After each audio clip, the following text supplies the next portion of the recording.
Chapter 1, The Female Urologist. Town G, First Choice Hospital, Urology Department.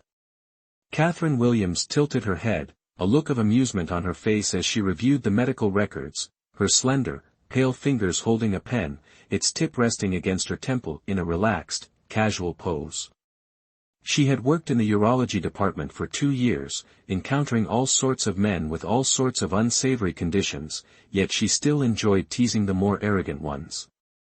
She looked up at the man beside her, noting his suit, handsome features, and the clear air of a remarkably capable young man. Such a respectable appearance, yet afflicted with such an unsavory ailment. Genital herpes. Michael Anderson, having been stared at to the point of losing his patience, fixed a dark gaze upon Catherine Williams, his entire being radiating a dangerous aura. Catherine Williams, unafraid, expertly twirled the pen in her hand, pointing it directly at Michael Anderson, her tone teasing, "Let's have a look." Michael Anderson's eyes narrowed dangerously. "Girl," his voice low, clear, and intensely masculine, carrying a warning like an impending storm, "you'd best be aware of what you're doing." Catherine Williams raised an eyebrow. "Nonsense. I'm a doctor. You have genital herpes. I naturally have to check the severity to determine the appropriate treatment. Do you want to itch for the rest of your life?" "Humph." Michael Anderson frowned, finally realizing the woman's misunderstanding. He growled in annoyance, "You'd best shut your mouth immediately." Unaware of the truth, Catherine Williams assumed the man was merely being vain and continued her slow, deliberate teasing. "If this condition isn't treated promptly, it can lead to erectile dysfunction. Look at you, so handsome. If you become impotent, so many women will be deprived. Be good, take your pants off, and let me see if you're still intact. I'm warning you one last time, shut your mouth." Michael Anderson's voice was cold, laced with a chilling darkness. "And what will you do if I don't?" Catherine Williams' amusement intensified, her smile deepening. She had a simple pleasure, teasing self-righteous hypocrites. She smirked, poking Michael Anderson's pants with the tip of her pen, her taunting tone returning. "Not taking them off. If you really do become impotent later, remember to come find me. I'm quite skilled at surgery, quick and efficient, just one snip, I guarantee you won't feel a thing. You're so handsome, I'm sure you could make a living as a transvestite." Quick and efficient. Become a transvestite? Michael Anderson's suppressed anger ignited at those words. He kicked the office door shut, turned, and strode to his desk, slamming his hands down with a loud bang. Leaning down, he brought his face close to Catherine Williams's, his icy gaze sweeping over the name tag clearly displayed on her white coat, his eyes dark as an approaching storm. "This audacious Dr. Williams, congratulations, you've successfully angered me." Catherine Williams, fearless and unfazed, blinked, staring directly at Michael Anderson, silently cursing in her mind. This man was incredibly handsome, his facial features sculpted, exuding a cold aura. Beneath thick eyebrows lay deep-set eyes, their black pupils gleaming with a captivating yet inscrutable intensity, a straight, high nose above sensual, thin lips. Up close, this guy was truly captivating. What a waste that heaven would bestow such handsome features upon a man afflicted with genital herpes. Michael Anderson's expression darkened further. Did this woman hail from another planet? First, she teased him relentlessly, then stared incessantly, treating his words as mere whispers in the wind. He spoke with disdain, "Not only are your actions shameless, but you're also a woman whose mouth waters at the mere sight of a man." Catherine Williams finally regained her composure, raising an eyebrow and leaning back slightly, perfectly concealing her inner embarrassment. She smoothly disengaged from Michael Anderson's hold, averting her gaze, her tone casual as she flipped through the medical chart in her hand while responding to the irate patient. As a physician, examining a patient's condition is a matter of course. As for you, Mr.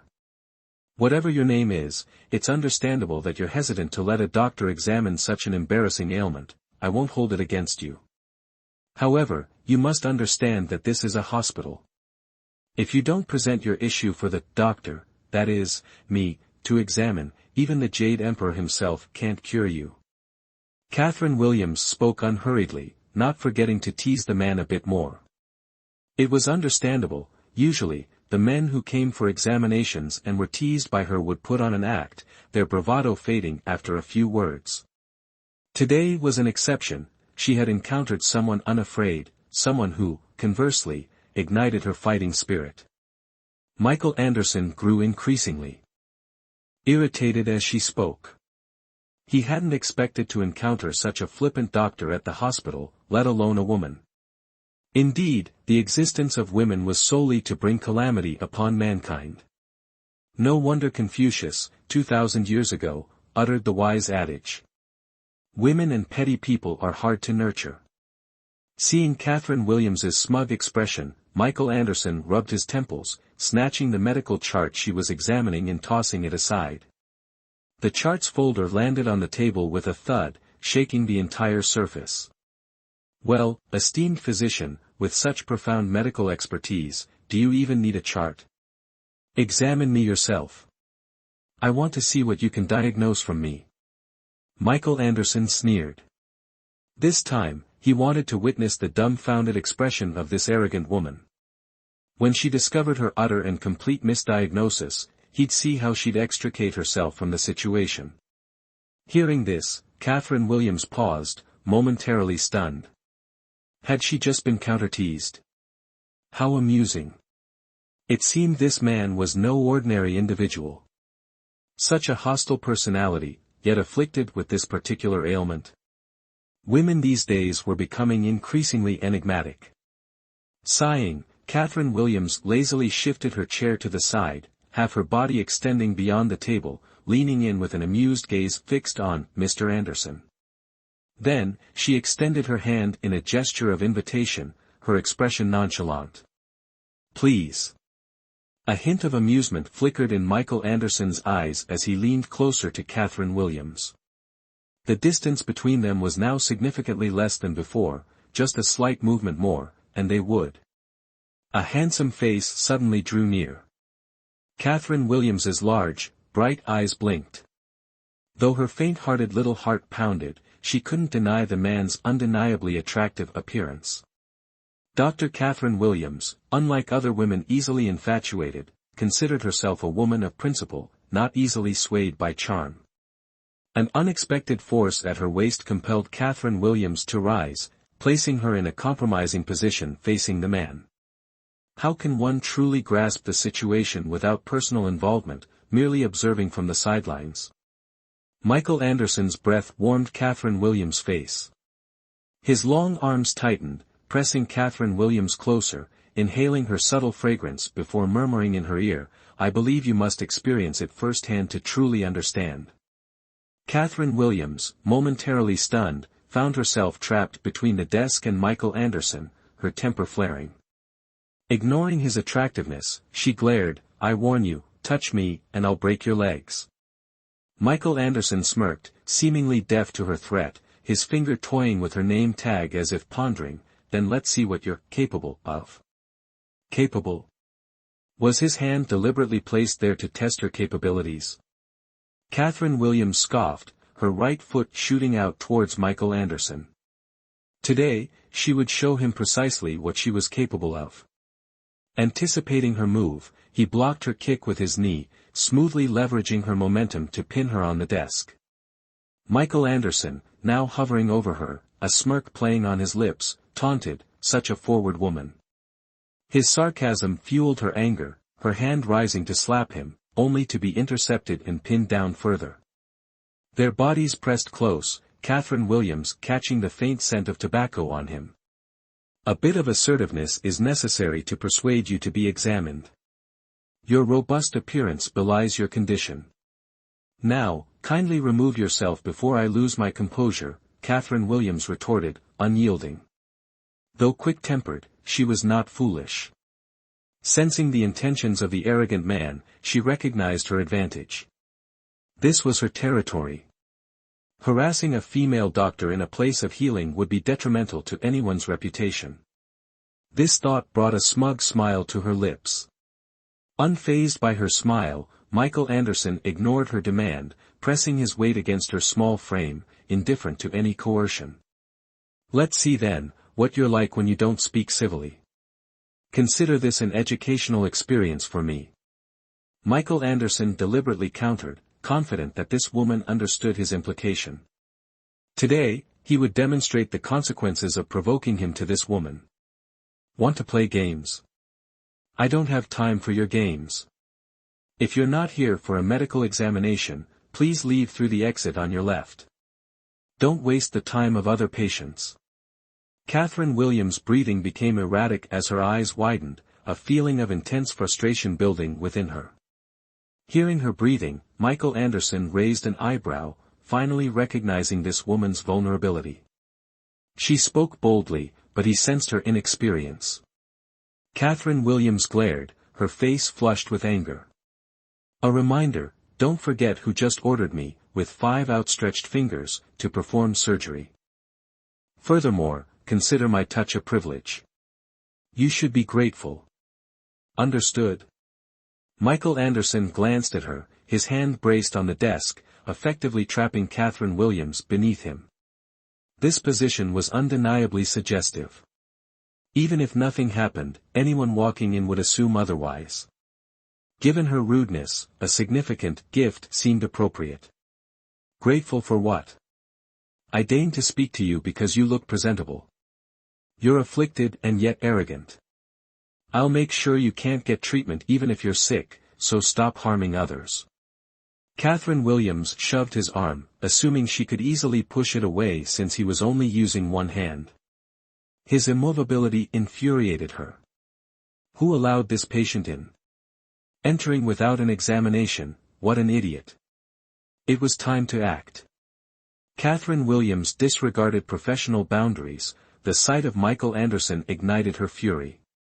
Turning her head, his strong, firm arm came into view. In that case, I'll start harming you. Make a small sacrifice to teach others a lesson, never provoke me. Michael Anderson's gaze sharpened on Catherine Williams. With his boundaries crossed, he wouldn't let her off easily. A bead of cold sweat trickled down her forehead. Want to play? Let's play then.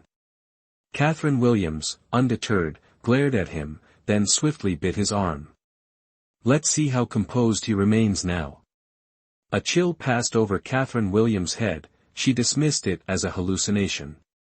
What seems like a hallucination is often reality, and this was no exception.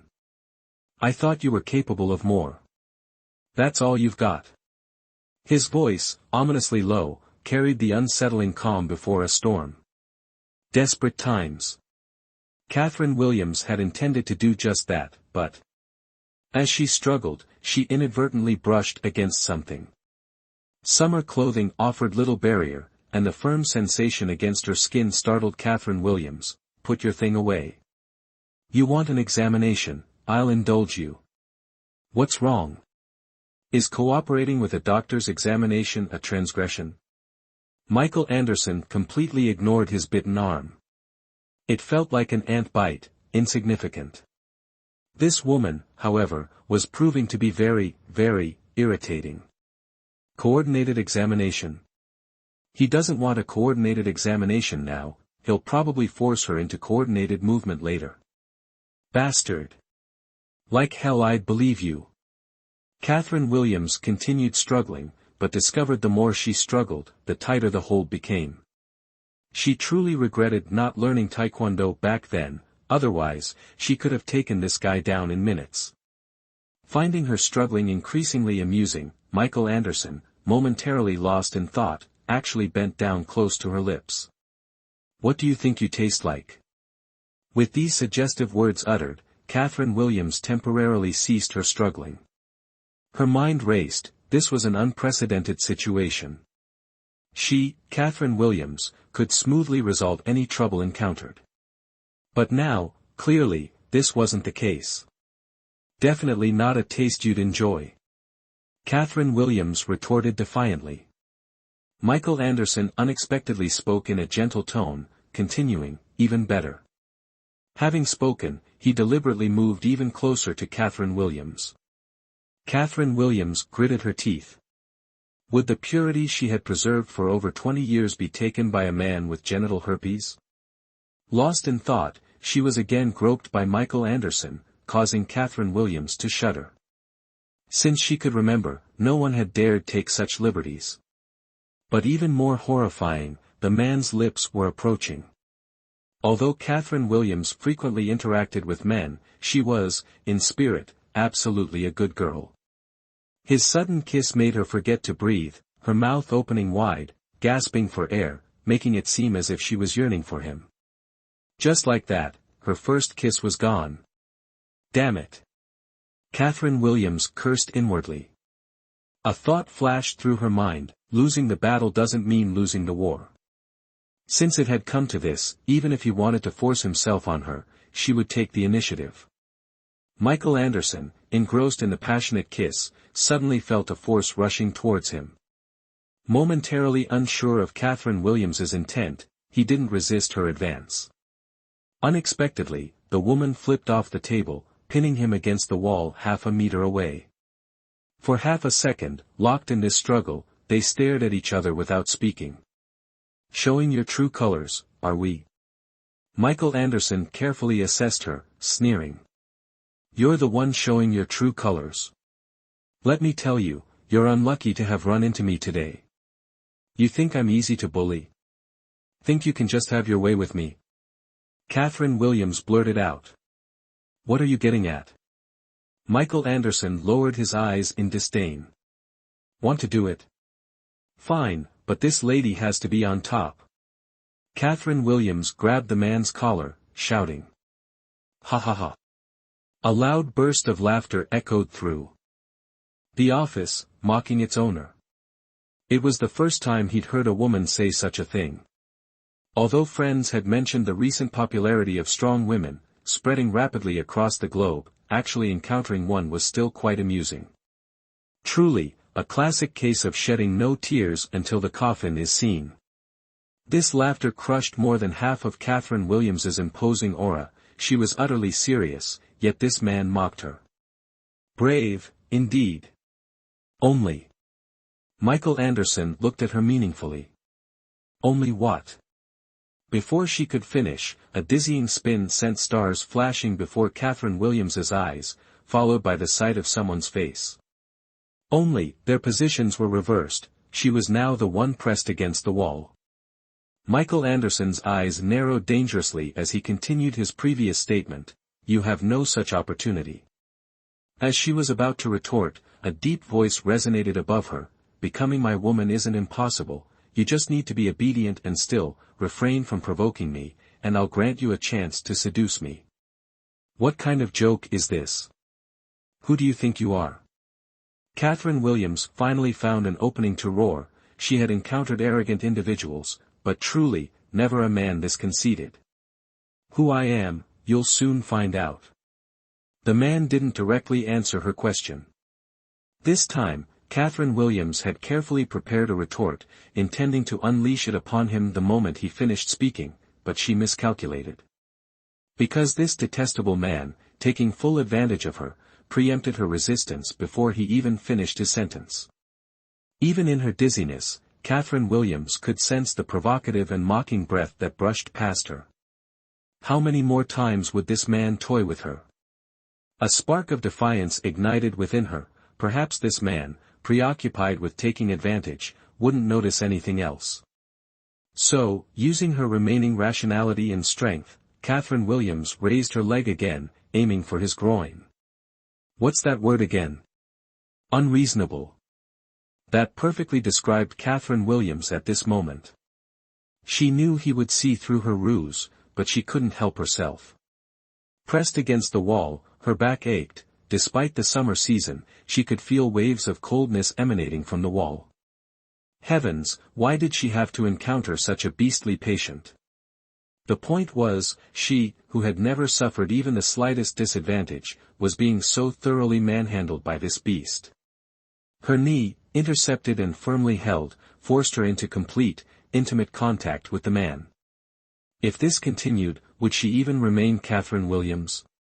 She had to launch a decisive counterattack. While she had been relentlessly struggling and resisting, she inexplicably yielded slightly. Michael Anderson frowned, his immersed thoughts abruptly disrupted. It was precisely this yielding that caused Michael Anderson to lose further interest.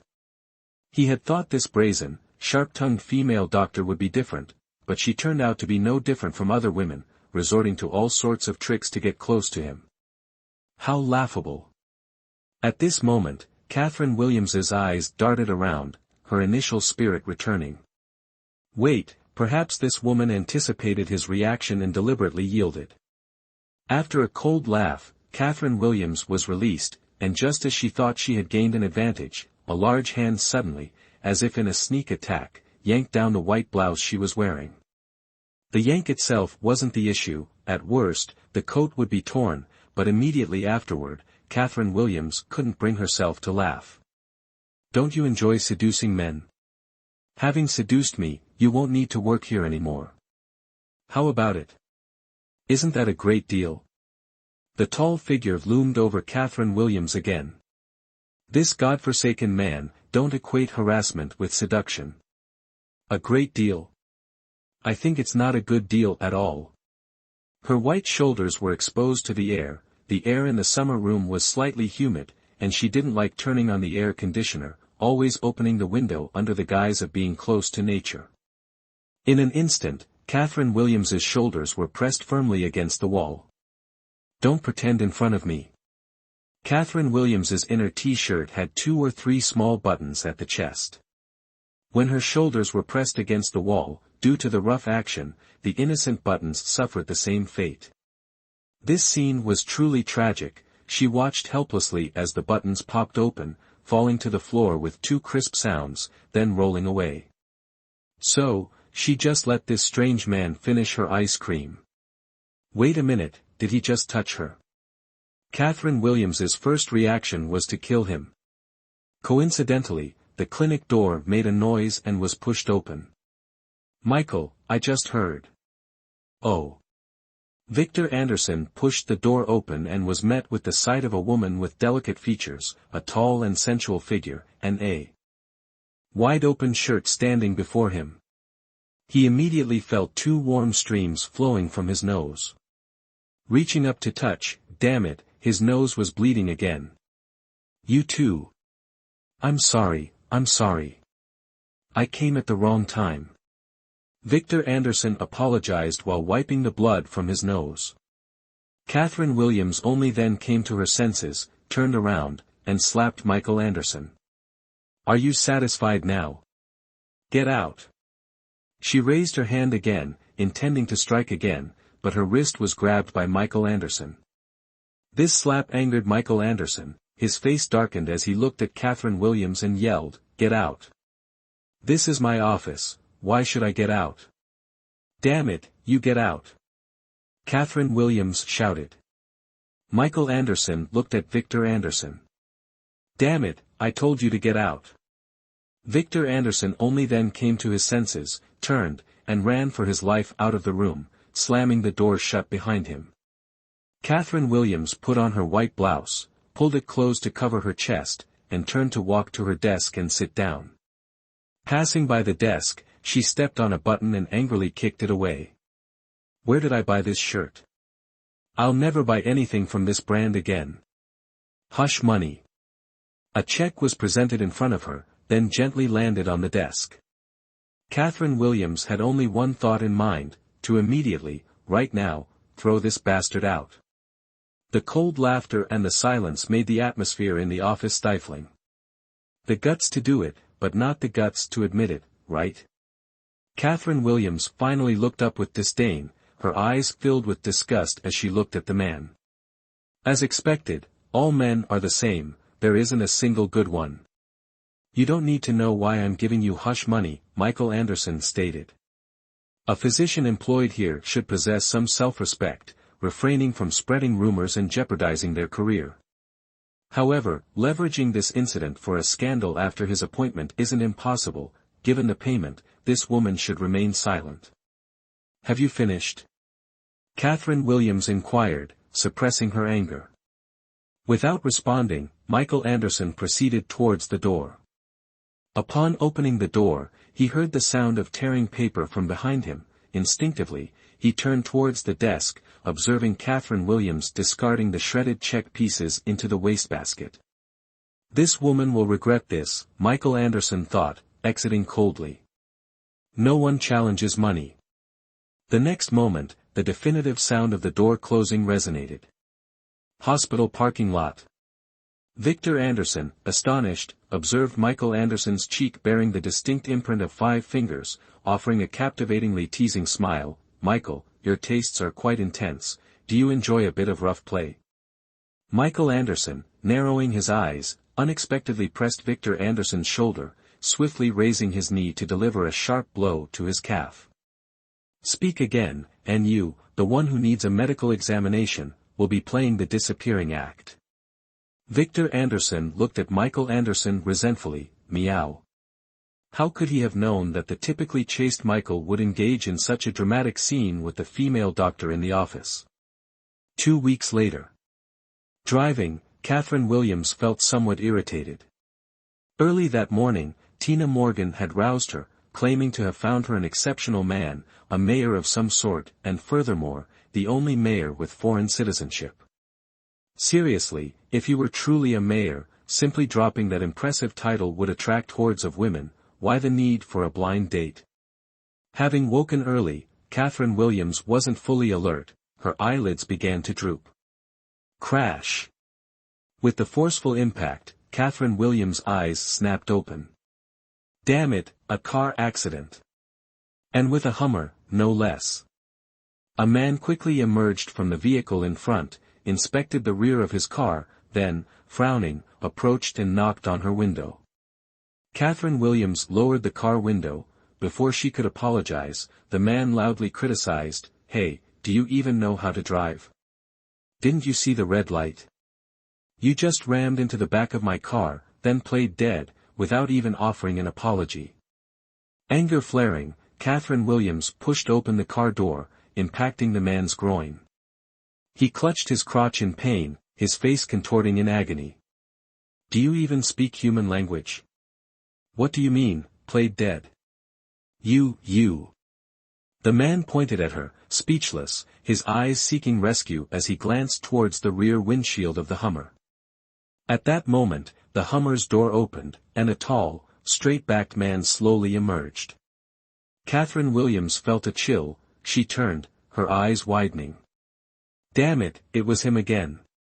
The man's complexion was no better, he absolutely did not want to encounter this woman a second time. The person exiting the vehicle was Michael Anderson. Into my car. Michael Anderson approached, directing this question at Catherine Williams. I hit it. She stated frankly, then added, let me be clear, I didn't do it on purpose. What charade is this? A new ploy to seduce me? Michael Anderson assessed the woman. Every encounter with her brought trouble, indicating a need for re-evaluation. Damn it. Catherine Williams smirked, rolling her eyes. What bad luck, encountering a troublemaker on a blind date. Michael Anderson, ignoring Catherine Williams's curse, called to his driver, give me 10 minutes to handle this. Make her compensate at market value. Catherine Williams heard correctly, the last 4 words were undoubtedly emphasized. With that, Michael Anderson, without glancing at Catherine Williams, turned and returned to his car. Hey! I'm not finished, you jerk! Catherine Williams yelled and gestured from behind, but he seemed not to hear. Entering the car, closing the door, rolling up the window, he casually turned on the music and set the volume high. After the previous incident, Michael Anderson had no desire to converse with this type of woman. A strong woman is intriguing, but such a fiery temper is unbearable. If she were wise, she would pay the compensation and leave. However, Michael Anderson forgot he wasn't dealing with an ordinary woman. Open the door. I want to talk this through with you. Repeated knocks on the car window accompanied the woman's booming shouts. Michael Anderson frowned, turning away dismissively, and increased the music volume. The driver, having failed to restrain Catherine Williams earlier, rushed back to stop her, fearing the consequences of any further escalation. "Tell him to open the door."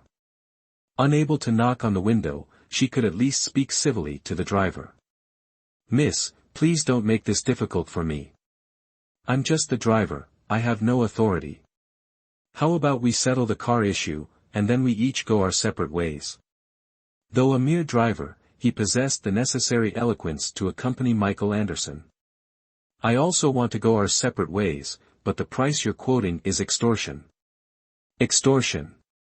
Catherine Williams exclaimed, pointing at the rear of the car. "Open your eyes and see how hard I hit it. And you're demanding 100,000. The compensation amount is quite reasonable," the driver responded with a respectful smile. "Reasonable, my foot. It must be that arrogant man who insisted on market value compensation, deliberately inflating the price to provoke her. Fine, I won't talk to you anymore.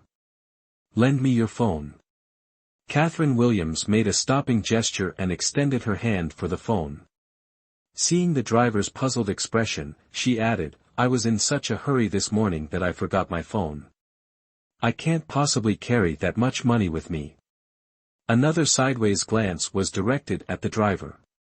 The driver, rather gallant, wordlessly handed his phone to Catherine Williams.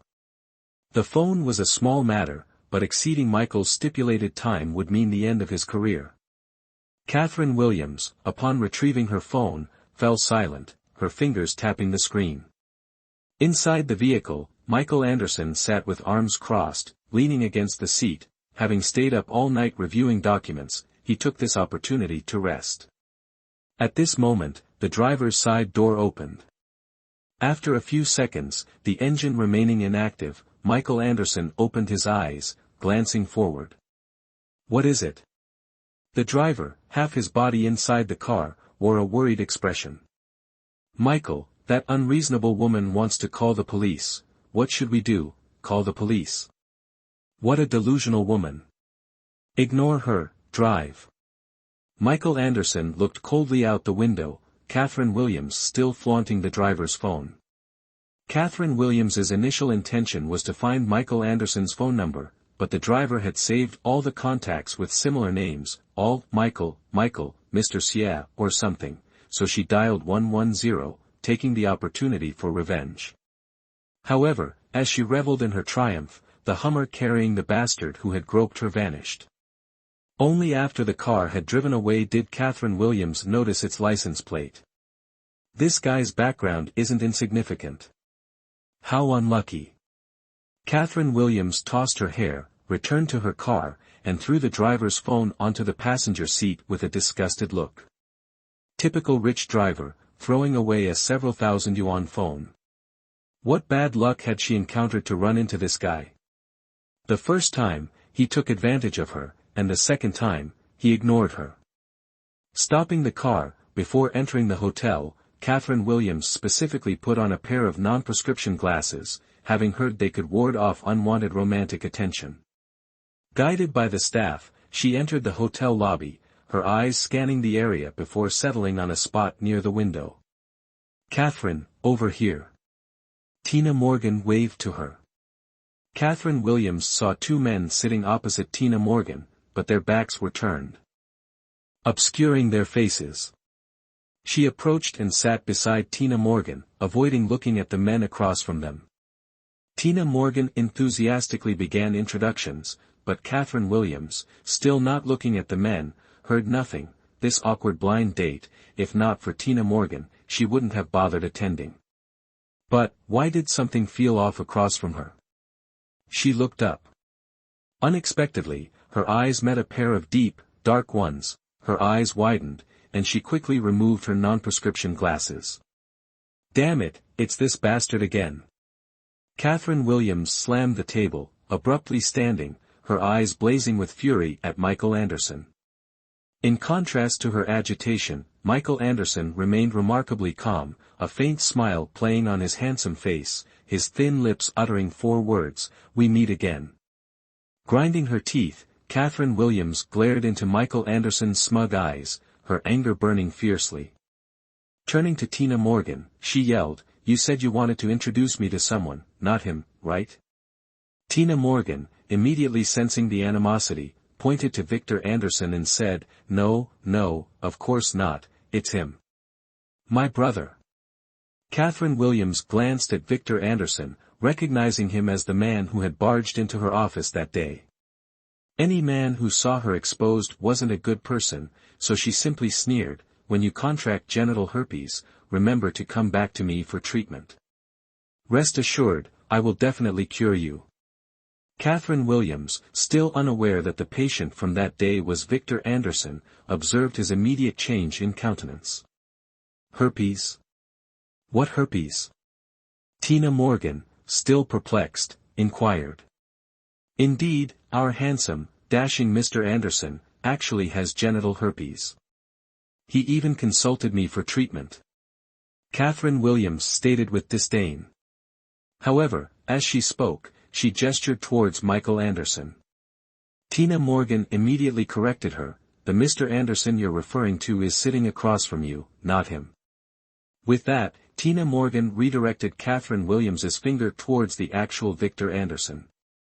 Initially stunned for 2 seconds, Catherine Williams's laughter then reverberated throughout the hall, "Ha ha ha. So it's you who has genital herpes." Michael Anderson, silent until now, intended to observe Catherine Williams's embarrassment upon realizing her mistake, but unexpectedly, this woman, devoid of decorum, could shout about such a matter. "You, really have it?" Tina Morgan stared, making Victor Anderson feel uncomfortable. His silence served as tacit confirmation, and Catherine Williams laughed even harder. "Tina Morgan, you're so naive. Would I even consider a man with an STI? If someone like him becomes our Grace City mayor, we're doomed."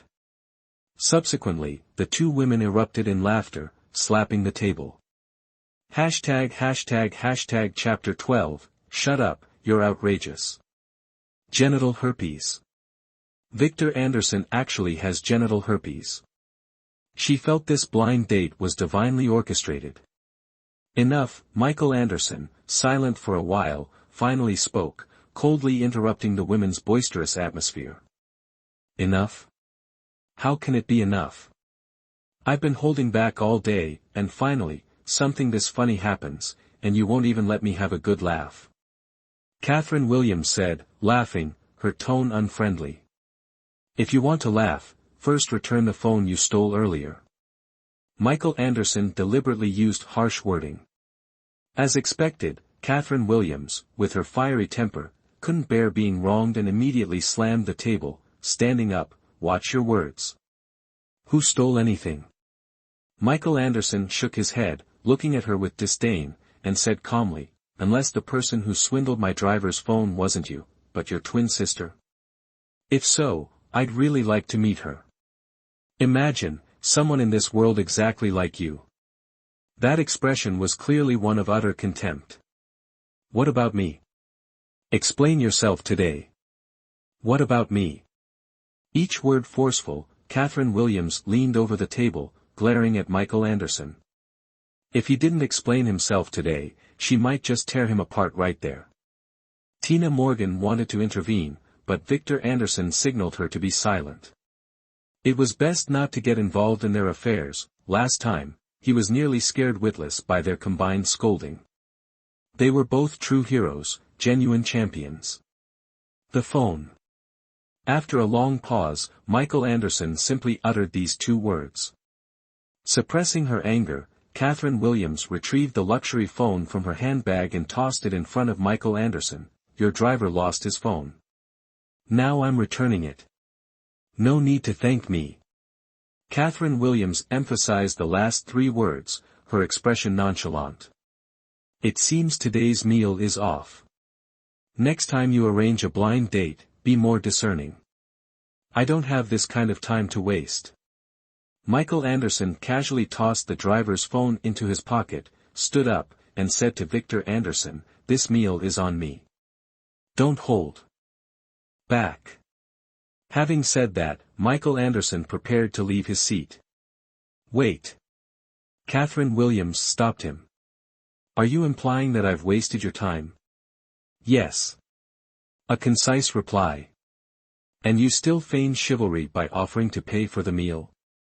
Catherine Williams felt the veins on her forehead about to bulge. Michael Anderson turned his head to look at her, remove the word feign. Let me tell you, either return to the table and dine with us, or retract your insincere generosity. It's disgusting. Catherine Williams clutched her handbag tightly. The previous grudge remained unsettled, today presented an opportunity for reckoning. Employing the shared meal tactic again. Michael Anderson sneered, insinuating that Catherine Williams was merely manipulating him.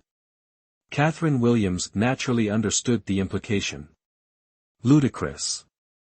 Catherine Williams shot him a provocative glance, crossed her arms, and declared with utter arrogance, "You narcissist, I charitably advise you to speak less. Government officials are nothing special." Upon hearing this, Victor Anderson's face filled with worry. Good heavens, where did this young woman come from, daring to provoke even Michael?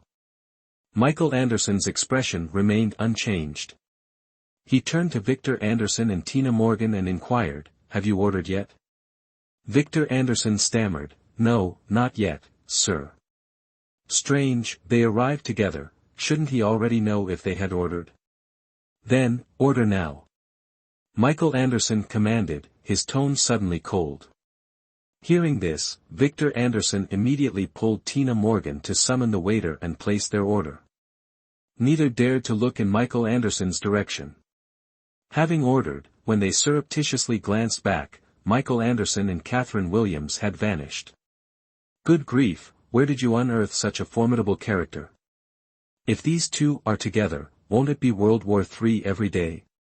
Victor Anderson lamented to Tina Morgan. Catherine Williams harbored a myriad of questions. Why had this narcissist dragged her into the restroom, and the men's restroom, no less? Infatuated with me? Understandable. My immense charisma isn't a recent development. But, Mr. Narcissist, aren't your tastes a bit extreme, favoring restrooms? Catherine Williams' opening remarks were undeniably provocative. The restroom was empty. A dripping faucet, left untightened, resonated with a clarity that seemed to pierce the heart. Michael Anderson remained silent, steadily advancing towards her, step by step, cornering her against the wall. Infatuated with you? Unless I'm blind. Infatuated with you? I'd take you to a hotel, not here. Infatuated with you? Perhaps you should schedule a neurological examination during your lunch break. Only when her entire body was pressed against the marble wall did Catherine Williams fully absorb his statement. Finished? She didn't want a scene, primarily because she wanted this man to vanish from her sight, and for another crucial reason, she was hungry. It must be understood that, having been dragged by Tina Morgan to this matchmaking meeting early in the morning, she hadn't even had breakfast yet. I'm warning you, don't feign familiarity with me. Michael Anderson's frigid tone was not in jest. I'm also warning you, don't always act ambiguously with me, I have no interest in his type. Contempt and disdain dripped from her tone.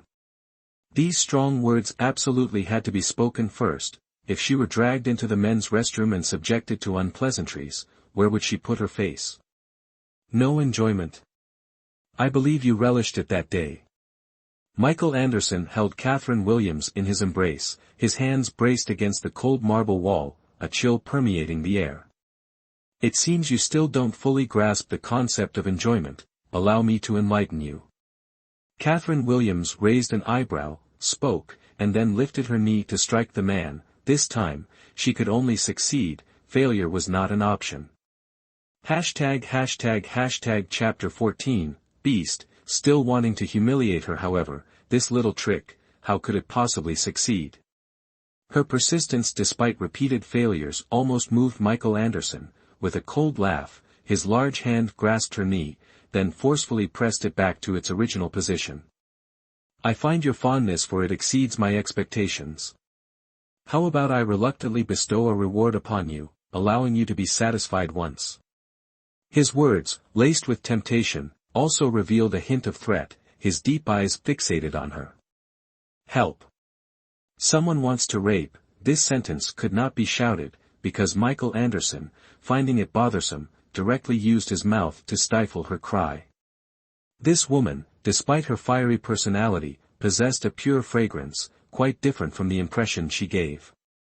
Like a haunting, it made it difficult for Michael Anderson to let go. Her desperate struggle finally had an effect, or perhaps Michael Anderson realized he was doing something foolish. He released Catherine Williams and looked at her closely. I'm actually this infatuated with a woman. Bastard, what do you want again? Catherine Williams reflexively asked, immediately revealing a look of regret. Wasn't this question giving the other party an opportunity? A single man and a single woman, alone in a room, can you not imagine what might happen? Michael Anderson lowered his head, his words a near whisper in her ear. Not everyone is as despicable as you. Catherine Williams, kindly, reminded him. Despicable?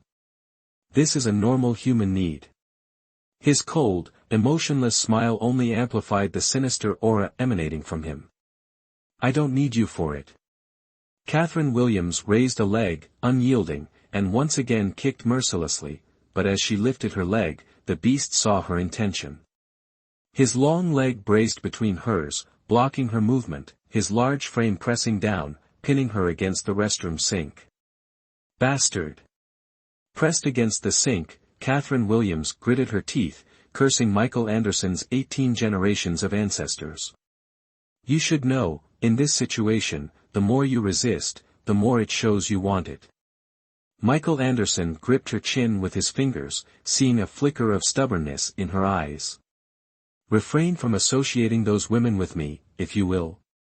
A rhetorical question, laced with disdain for his perception of women, was posed. Oh. Michael Anderson's handsome face deliberately drew closer. And how do you differ from them? Isn't the ultimate objective to ascend to a higher position? The contemptuous tone incited Catherine Williams' unwarranted anger.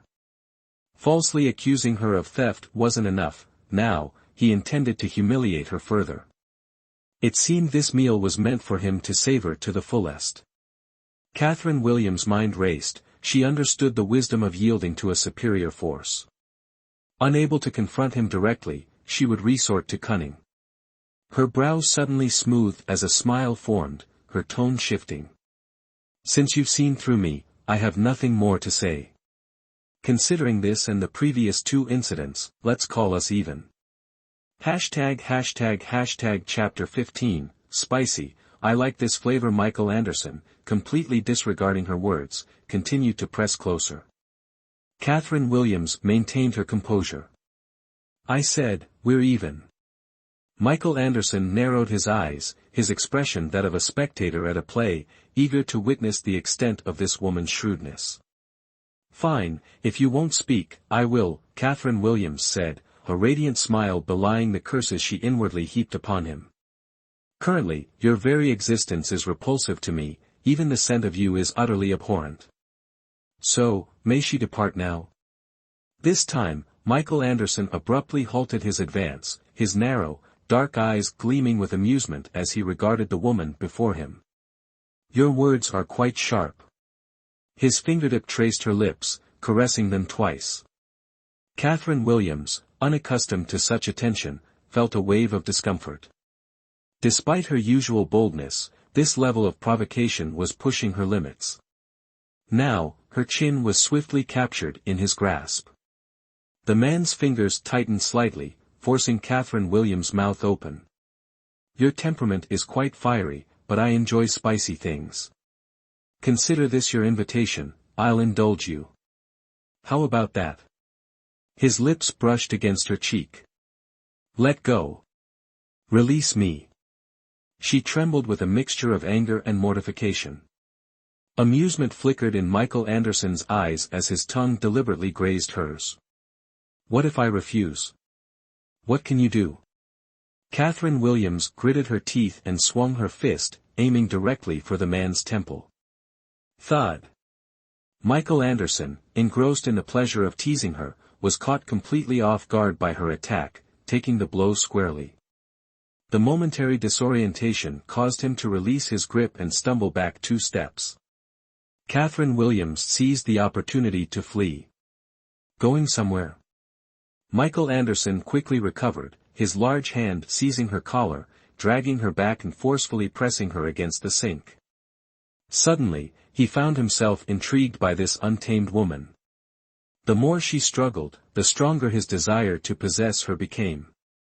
Enraged, Catherine Williams spat, "Believe it or not, I'll fucking kill you." "I don't believe you." "Because before that, I will play you to death." The last sound had just ended when Michael Anderson pressed closer. Catherine Williams understood he truly wanted to continue, wouldn't that be offering herself to him? But, inherently strong, she didn't want to beg, her eyes darted around but she couldn't think of a way to escape. While her mind was racing, Michael Anderson roughly grabbed her shoulders. Catherine Williams felt as if an electric current was running through her body, causing goosebumps all over. She couldn't move, in other words, she could only passively endure. Glancing at the woman's tightly pursed lips, a playful thought arose in Michael Anderson: if you want to scream, scream out loud, there's no one else here. Get the hell out of my sight. Catherine Williams fiercely cursed, "One day, I will definitely make you completely impotent." #### Chapter 16, Don't waste your efforts, could you bear to? Having spent so much effort approaching me, it can't be wasted. Catherine Williams shuddered. If this continued, she would be completely taken advantage of by this beast, Michael Anderson, so she struggled with all her might, wanting to break free. "Don't move."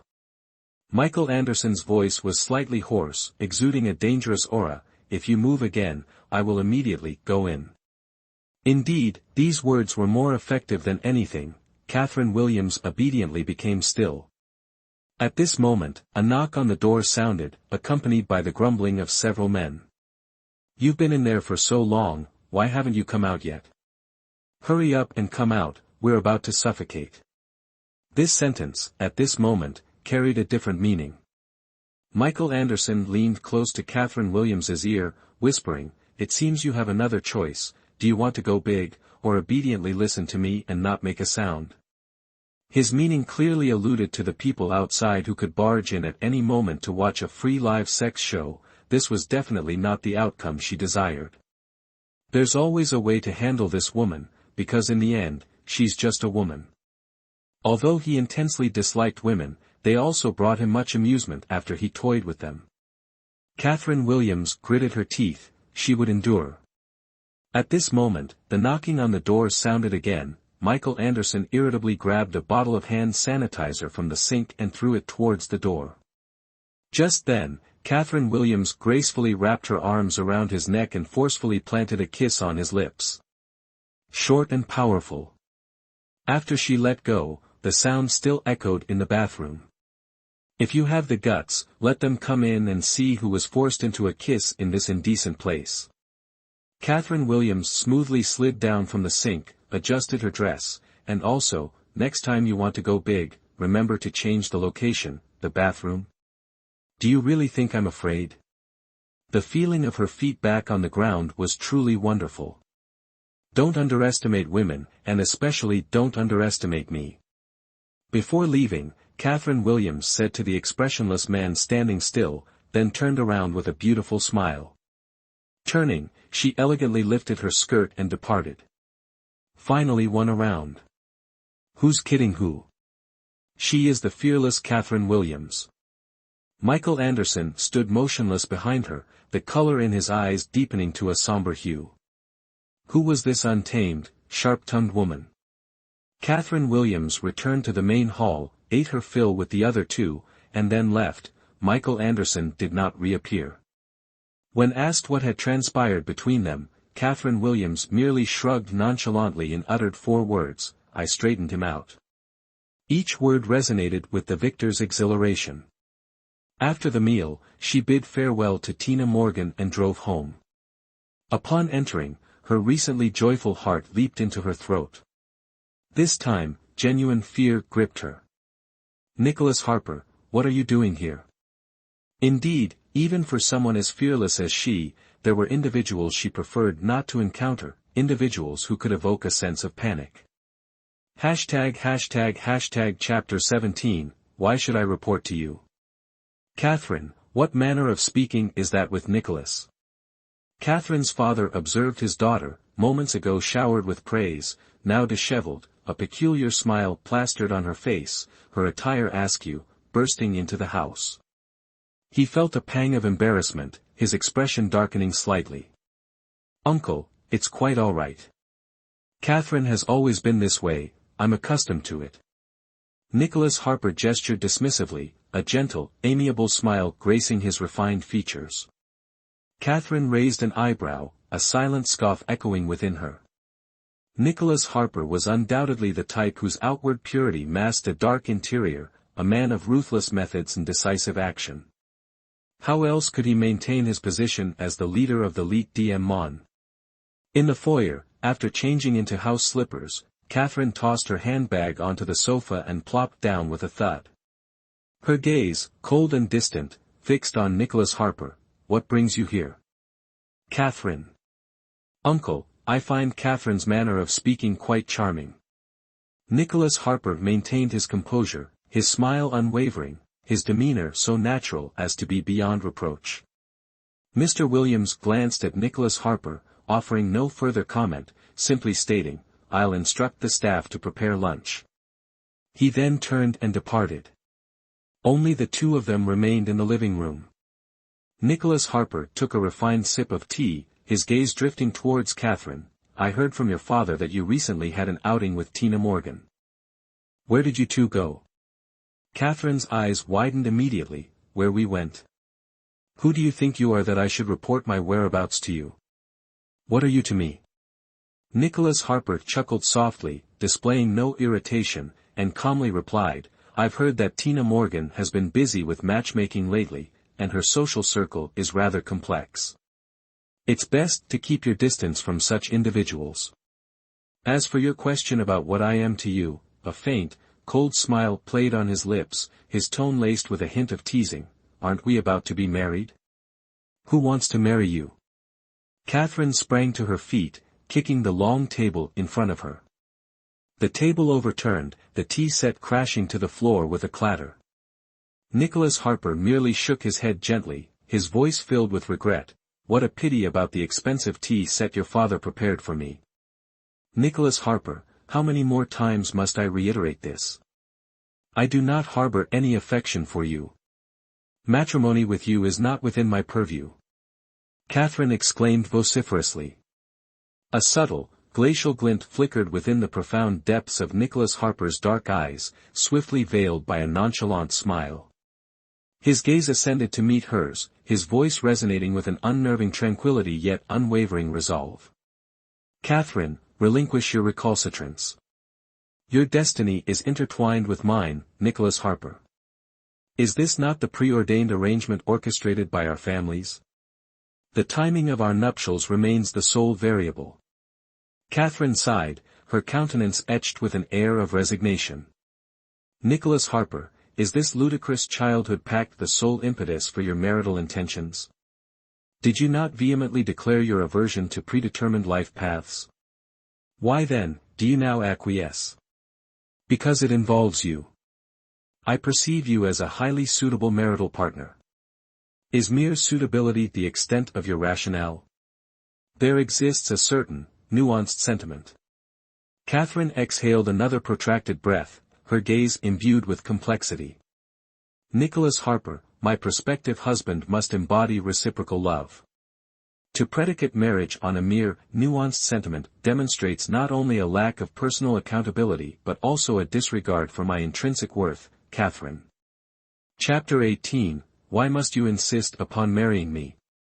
Nicholas Harper compressed his lips subtly, his gaze unfathomable. Catherine, I acknowledge your inherent pride and self-regard, but affections can be cultivated. Our foundation is not devoid of sentiment, the profound camaraderie between our families serves as ample testament. My acquiescence to your pursuit of andrology, my dispensation from the obligation of becoming the Harper family's personal physician, all stem from my desire to possess you. Do you comprehend? Catherine's teeth clenched, her voice laced with indignation. Nicholas Harper, you are coercing me. Catherine, should your refusal persist, I will be compelled to resort to alternative measures. Nicholas Harper rose, his voice glacial yet resolute. I have just conferred with your father regarding our impending nuptials. He expressed his utmost satisfaction. The selection of an auspicious date remains the sole outstanding task. Catherine's demeanor bordered on frantic, her head shaking vehemently as she nearly shrieked. Coercion? Why am I perpetually subjected to such pressure? Nicholas Harper, why must it be me? A multitude of women clamor for your attention, why this insistence on marrying me? Nicholas Harper's brow furrowed, a self-deprecating smile gracing his lips as his voice resonated with a somber yet unwavering resolve. Catherine, while I have indeed encountered numerous women, none have left an indelible mark upon my psyche.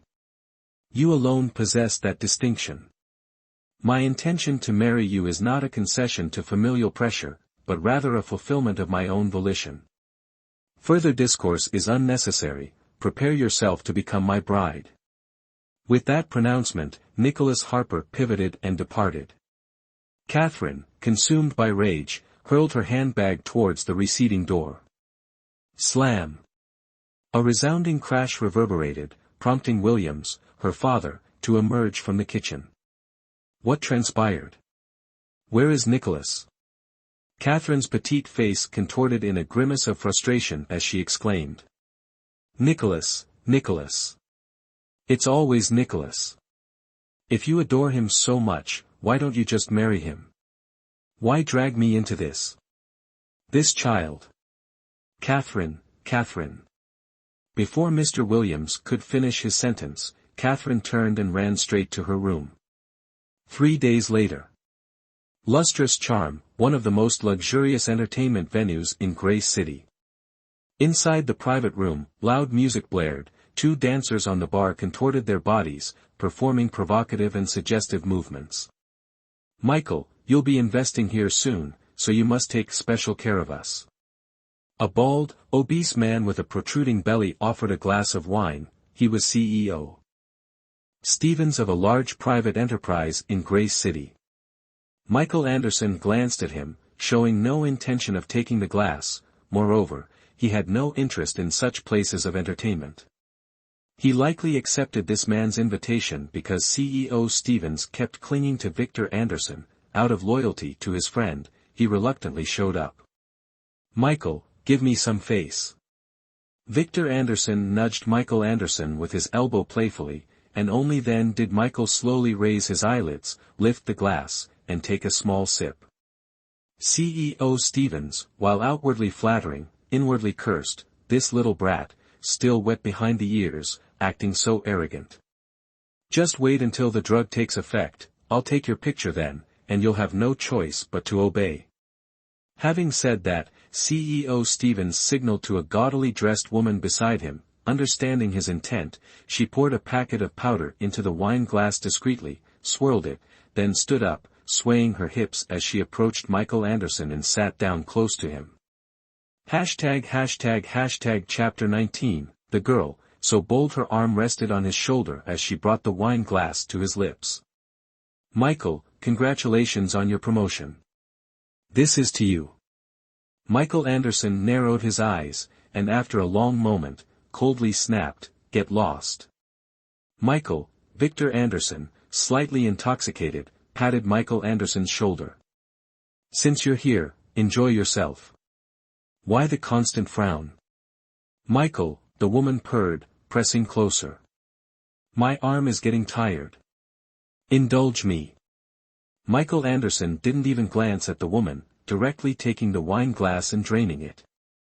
Beautiful dancers, suggestive music, Michael Anderson felt the scene before him blurring, a fire of desire igniting within him. How audacious. Michael Anderson looked at CEO Stevens with a chilling gaze. He dared to play tricks right in front of him. But now was not the time to settle accounts with CEO Stevens. This potent aphrodisiac was not easily countered. He needed a woman. Standing up, Michael Anderson strode quickly towards the exit. The woman beside him hurried after him, clinging to his waist, her fingers brushing against him intentionally. "Michael, why are you leaving so quickly?" Michael Anderson's deep eyes flashed with a sharp, cold glint. "Get lost." Startled by his gaze, the woman instinctively released her hold. Sensing something amiss, Victor Anderson hurried over and asked, "Michael, what's wrong?" Reaching the door, Michael Anderson, struggling to suppress the burning heat within him, said coldly, "Find me a clean woman. Bring her to my car. Immediately." "Yes." Victor Anderson, startled, immediately grasped the situation upon seeing Michael Anderson's expression, yet questioned whether the woman he desired could be so easily obtained. He promptly moved to an unoccupied private room to make a call. Catherine Williams, clutching a bag of clothes, ran for her life as two imposing men pursued relentlessly, shouting, "Miss, stop running. Young Master Harper summons you for marriage. Marry your head. Tell Nicholas Harper I'd rather die than marry him." That Nicholas Harper, the scoundrel, anticipating her escape, had stationed numerous men around her house, lying in wait. Humph, she was Catherine Williams, he had the mastermind's plan, she had wall-scaling expertise. Under the cover of nightfall, clad in tight-fitting night attire, she slipped away through a tunnel dug since childhood, yet he still discovered her. Catherine Williams quickly turned into a dark alley, noticing a Hummer parked there, then glanced back at the two men, they seemed not to have followed. Click. Without hesitation, Catherine Williams pulled open the car door and jumped in. The owner of a Hummer was undoubtedly wealthy and influential. If seeking refuge, one should seek it with someone powerful. Within the spacious vehicle, Catherine Williams' petite frame huddled in the back seat as she heard two hurried footsteps pass by, pause briefly, then continue. Waiting a moment longer, she cautiously peeked outside. Indeed, the two men were gone. #### Chapter 20, Yell what, just die already. Gasp, gasp. At that moment, Catherine Williams heard heavy panting. Turning, she saw a shadowy figure leaning against the passenger seat, one hand clutching their forehead, breathing with increasing difficulty, seemingly in great distress. As a physician, her professional instincts told her this person was experiencing a stroke. Quickly rising, she approached, gently supporting the man, and looked closely. Damn it, it was him. What a twist of fate. Touched, Michael Anderson felt a jolt of electricity course through him, amplified by the woman's natural fragrance, igniting his desire. He assumed it was Victor Anderson's men, but upon opening his eyes, he saw Catherine Williams' beautiful face. His gaze turned icy as he barked, "Get out." Annoyed, Catherine Williams retorted, "What does your life or death have to do with me? Why are you yelling?" The man struggled to endure, his hair damp with sweat. Observing Michael Anderson's strained composure, Catherine Williams felt it would be a violation of her medical ethics to abandon him. "You are in grave danger, failure to receive immediate medical attention could be fatal. Stop pretending." Catherine Williams then propped Michael Anderson upright, pressing his philtrum and chest. Knowing nothing about emergency care, her actions, instead of helping, seemed to worsen his condition. Catherine Williams felt a surge of fear. Her intentions were good, but if a fatality occurred, it would be disastrous. "Enough, leave." Michael Anderson gripped her wrist, his voice a harsh command. "I'm leaving." "What are you going to do, wait to die?" "Stay still, I'll perform CPR on you." "No." Before Michael Anderson could refuse, Catherine Williams's lips pressed against his. The man's last thread of resistance snapped entirely due to her proactive approach. Suddenly, a redeeming thought occurred to Michael Anderson. With her terrible personality, no man would want her. By sleeping with her now, he was contributing to social harmony. With that, he flipped her over, pinning her down with swift, forceful movements, imbued with a primal energy. #### Chapter 21, Bastard, Let Me Go. Let go, let go, let go. Catherine Williams struggled to push him away, but her strength was insignificant against the man's. Bastard, let me go. Let me go. Her screams were silenced by his ice-cold reply. Too late. Don't be afraid. I'll take care of you. Don't, you bastard, getting in your car was the worst decision of my life.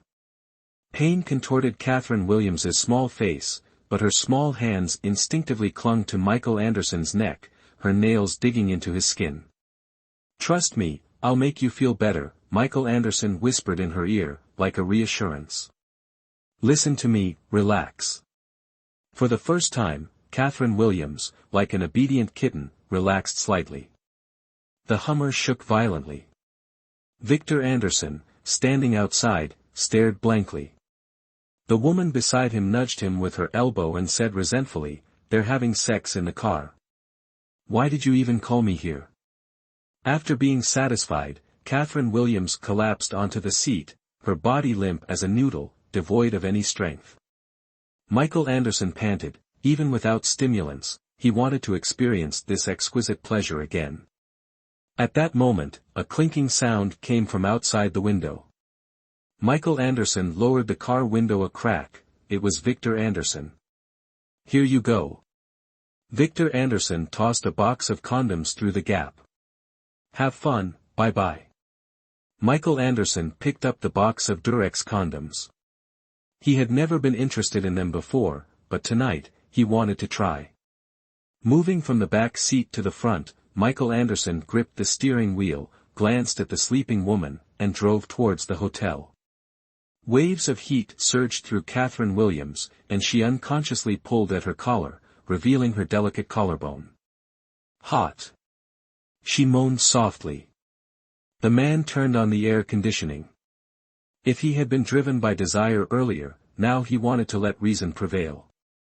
He stood before the woman, took the box of Durex out of his pocket, looked at it twice, and finally tossed it away. Such a wonderful night, using it would ruin the beauty. The morning sunlight filtered through the thick curtains of the hotel room, dispelling the lingering amorous, intoxicating atmosphere of the previous night. Catherine Williams gradually awoke, and with the return of her consciousness came an indescribable sense of satisfaction. But as she moved, it was as if she had awakened her pain receptors, and a wave of soreness washed over her. Her eyes opened, yesterday's images flashing before her, the man's low, heated panting, his satisfied growl, and finally, the agonizing transition from girl to woman. She closed her eyes in despair. A woman's most precious first time, stolen like this, by the bastard who teased her relentlessly. She had to kill him. But the room was empty, he was nowhere to be seen. Damn it! How could he be so despicable? Use her and run? It didn't matter, she'd dig him out even if it meant turning over every inch of the earth. Catherine Williams sat up, wincing, pulling the sheet over her chest. Her clothes were gone. She had to settle for a hotel bathrobe. Bathrobes were usually in the closet. As she got out of bed, the bathroom door opened. Reflexively, she looked over to see Michael Anderson emerging, toweling his hair. The first second, stunned silence. The second, ah.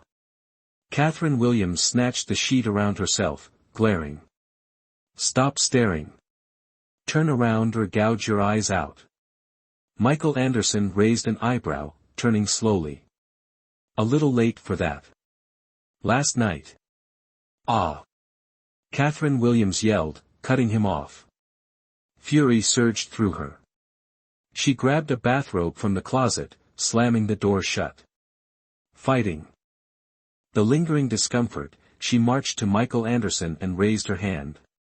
Michael Anderson frowned, catching her hand. You should really try a different tactic. Tactic my ass. Catherine Williams raised her knee. I'll castrate you. His legs were longer. A slight lift blocked her. Don't forget, it gave you quite a lot of pleasure last night. Sure you want to destroy it? His voice was laced with innuendo. Catherine Williams's pretty face flushed crimson. Restrained, she yanked at his robe's sash and bit him on the chest. Michael Anderson winced. When she'd pulled at his robe, he'd thought she was making a pass. He hadn't moved. And then, she bit him. Damn it. This woman was the most authoritative venereologist. Didn't she know that doing this was like? You're seducing me. Michael Anderson tilted her chin, a smirk playing on his lips. Forced to look up, Catherine Williams acknowledged his devastating handsomeness. His features were perfect, his thin lips especially alluring, moving slightly as he spoke. His eyes, deep as the night sky, sharp as a hawk's, were both captivating and intimidating. She didn't know his name or his profession, but his words and demeanor suggested a man of power. How else could he be friends with the mayor? However, despite this, she would not lower herself to the point of seducing him. Exactly, Catherine Williams smiled, I seduced you to death, so what are you still standing there for? Go. Michael Anderson narrowed his eyes, feeling that this woman was too harsh, perhaps she had forgotten her own appearance last night. Therefore, she must be made to remember. Damn it, Catherine Williams gritted her teeth after being ruthlessly tormented, I'll sue you for rape. You got into my car yourself, and you kissed me first. It sounds like you offered yourself willingly. Michael Anderson pushed Catherine Williams into the bathroom. I'll wait for you outside. Catherine Williams didn't want to do as Michael Anderson said, otherwise, it would really feel like she was being ordered around by him. She gritted her teeth and refused. Michael Anderson narrowed his eyes, or do you want to shower with me? If I go in, I'm afraid we'll shower a little longer. How much longer, you know, right? Get out. Catherine Williams slammed the bathroom door shut. Michael Anderson stood outside the door, his lips pursed, his expression a mixture of amusement and something else. Catherine Williams was in the bathroom, gritting her teeth, looking at herself in the mirror. She remains herself, her appearance unchanged, yet she is no longer. But if she told Nicholas Harper that she had been touched by someone else, that she was no longer pure, would he let her go out of disgust? Chapter 22, You want to use money to take responsibility for me? Yes, she truly found Nicholas Harper that repulsive to the point of self-destruction to escape him.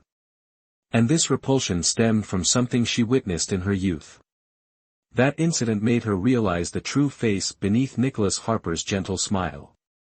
After that, she was both disgusted by and afraid of him. However, Nicholas Harper's power ran rampant throughout both the underworld and legitimate society, so she could only find herself a backer. Unexpectedly, before finding one, she lost herself. But the man outside, she definitely wouldn't let him go. After showering, Catherine Williams went directly out to settle the score with Michael Anderson. Michael Anderson had changed into a suit and was sitting on the sofa outside, waiting for Catherine Williams. His long, straight legs were elegantly crossed, his posture noble and proper, calm and composed, his powerful aura silently radiating. Catherine Williams thought of 4 words, wielding great power. Even if his background was significant, she would deal with him. Hey! Catherine Williams walked over to Michael Anderson, sat down, and said directly, let's settle the score. Settle the score. Michael Anderson carefully interpreted Catherine Williams' meaning, thinking she meant settling the bill, so he nodded, how much? Catherine Williams felt as if she had been struck by lightning. The tone of, money can solve all problems, and I have no shortage of money, thoroughly angered Catherine Williams. She glared at Michael Anderson, you want to use money to take responsibility for me? If not, then what? Michael Anderson raised an eyebrow.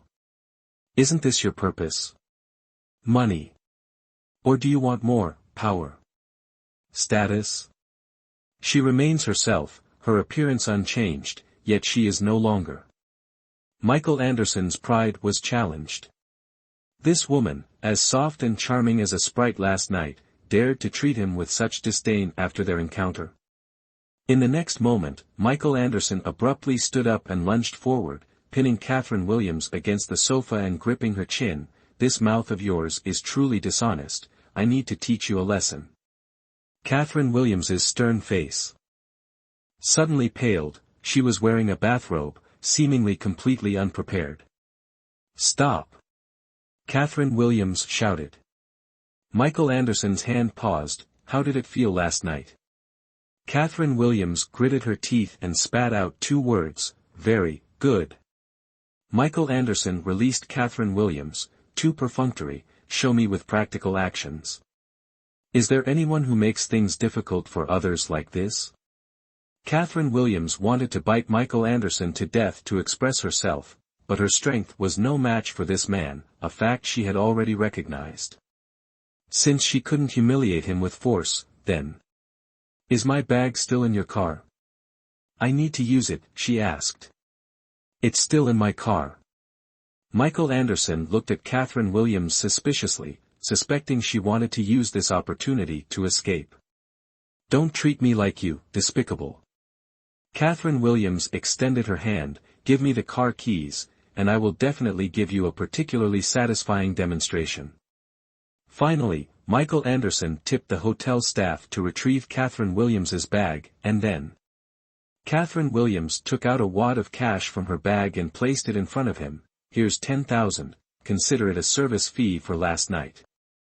"Oh, don't misunderstand, I'm not saying you're only worth this much, but this is all the money I have on me. My point is, you're worth me spending all the money on me, understand? Virgin." After speaking, Catherine Williams took out a set of clothes from her bag, intending to go into the bathroom to change. Michael Anderson flew into a rage, grabbed Catherine Williams, and growled each word. "What do you mean? This woman clearly came to serve him, yet she wanted to buy him." "I mean, I was very satisfied with your service last night." "Don't misunderstand me as being very satisfied. After all, for a virgin army, having such a performance, I was already very content," Catherine Williams said in a provocative tone. Michael Anderson suddenly understood why some people die from anger. He, the dignified Michael Anderson, was being bought by a female venereologist. "Woman, don't provoke my limits." Michael Anderson threw out a check he had written while Catherine Williams was showering. "Take this, forget about today, and don't tell anyone. Otherwise, the people you know may never see you again." "You're buying me?" Catherine Williams glared. "I allowed you to humiliate me with money, but you want to buy me with money?" She shoved Michael Anderson hard. "Let me tell you, my money may not be as much as yours, but if I change it into small change, it's enough to smash you to death. Don't you think it's too late to pretend now?" Michael Anderson sneered. "When Victor Anderson looked for you yesterday, why didn't you say these words?" "Which Victor Anderson looked for me?" "Victor Anderson looked for your sister." Catherine Williams roared. "I saw you dying in the car and acted on the life-saving spirit of an angel in a white coat to save you, but who knew you would become beastly?" "Wait a minute, at that time, were you drugged?" A glimmer of understanding dawned upon Michael Anderson. Releasing Catherine Williams, he stepped outside to call Victor Anderson. Finally, the realization struck him. Catherine Williams was not the woman Victor Anderson had intended for him. He had made a mistake. Returning to the room, Michael Anderson wrote another check. Observing this, Catherine Williams picked up the stack of money from the coffee table. "Damn it!" Outmaneuvered, but not defeated. As Michael Anderson presented the check, Catherine Williams exclaimed, "Your payment for the night. Your payment for the night." Michael Anderson and Catherine Williams spoke almost simultaneously. As the last syllable faded, they exchanged bewildered glances, then concurrently dropped the items in their hands. "Listen carefully," Michael Anderson's voice was laced with danger and warning. "A sum sufficient to provide you with a comfortable life for the remainder of your days, to purchase your first time, this is a profitable transaction. Forget last night, forget you ever encountered me, and what transpired between us. Otherwise, you won't live to spend this money." With that, Michael Anderson departed the hotel room without looking back. Catherine Williams gritted her teeth, the pressure almost drawing blood. Resentfully, she retrieved the check from the floor, her eyes falling upon the man's signature. Michael Anderson. The name sounded respectable, the handwriting firm and extraordinary, yet the man behaved like a beast. Wait a minute, Michael Anderson, the name seemed familiar, as if she had encountered it somewhere before. This man's car bore a special license plate, and he was clearly anxious to keep their encounter a secret. This indicated. Catherine Williams roared internally, "You beast! I found your weakness." If he was a prominent figure, this signed check, presented publicly, coupled with an exposé of his bestial nature, would surely drown him in public condemnation. Then, all her resentment would be avenged. "Let me out!" Catherine Williams yelled, kicking and pounding on the door, the wood groaning under her assault. Yet the door remained closed, she remained confined. Indeed, she had been captured again. 3 days prior, in the early morning, after the loss of her precious virginity, she had hurriedly left the hotel for the hospital. After a day's work, she was apprehended and brought back. Had she not resorted to a hunger strike, she wouldn't even be allowed to work, imprisoned by Nicholas Harper in this house. Chapter 23, Get Out, Don't Come In. Now, immediately after finishing work, she was escorted like a prisoner, confined until 9 o'clock the following morning, then escorted back to work. A man with no connection to her, what right did he have to treat her this way? "Open the door." Catherine Williams continued to scream. Unexpectedly, the door opened. As she prepared to rush out, she saw a meticulously tailored, jet-black suit, every stitch emphasizing Nicholas Harper's tall, imposing frame. The somber black blended with his aura of darkness, creating an oppressive presence that compelled retreat. He called out in a deceptively gentle voice, "Catherine." A childhood memory flashed through Catherine Williams' mind, and she instinctively stepped back. "Don't come in." Nicholas Harper smiled tenderly. "Catherine, we are about to be married. Soon, we will share a home." With that, he entered Catherine Williams' room. At this moment, Catherine Williams was consumed by fear, her gaze fixed on Nicholas Harper's eyes, sensing his potential to treat her as he had the other girl a decade ago. Still smiling, Nicholas Harper suddenly grasped Catherine Williams's hand, observing her palm, reddened from pounding on the door. "After our marriage, you will have freedom. Cease this behavior. It pains me." Catherine Williams yanked her hand back. "Get out." Nicholas Harper remained motionless, his gaze intense upon Catherine Williams, sending chills down her spine, until she finally managed to push him out. She had to identify a sufficiently powerful force to oppose Nicholas Harper, otherwise, she stood no chance against her father and him, inevitably falling into his grasp. But, who? In her frustration, Catherine Williams switched on the television. The news channel, typically uninteresting to her, was about to be changed when a figure on the screen arrested her attention. The report concerned the Gray City mayor's return, displaying the new mayor's photograph and name.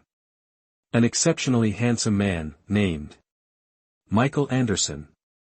It was him. He was the new mayor. Not the man afflicted with genital herpes. Ha ha ha. No wonder the scoundrel feared the exposure of their hotel encounter. He dreaded the scandal jeopardizing his mayoral image.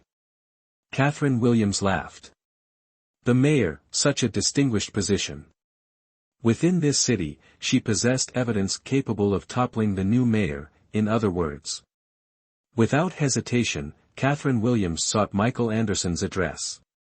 Indeed, her recourse was Michael Anderson. Michael Anderson, appearing to be only 25 or 26, capable of becoming mayor, must possess either exceptional methods or an exceptional background. He would protect her, and she, his secret. Such a transaction Michael Anderson would accept. After considerable effort, a harsh reality struck Catherine Williams. She couldn't locate Michael Anderson's address. Michael Anderson's information was highly confidential, the sole public contact method being the mayor's mailbox on the website. However, correspondence to the mayor's mailbox was pre-screened by a secretary, making direct communication with Michael Anderson impossible through this channel. Left with no alternative, she had to request Tina Morgan to contact Victor Anderson for Michael Anderson's contact information, but Victor Anderson refused.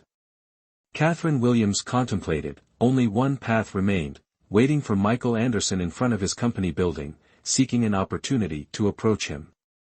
Evading the two bodyguards tailing her, however, would be far from simple.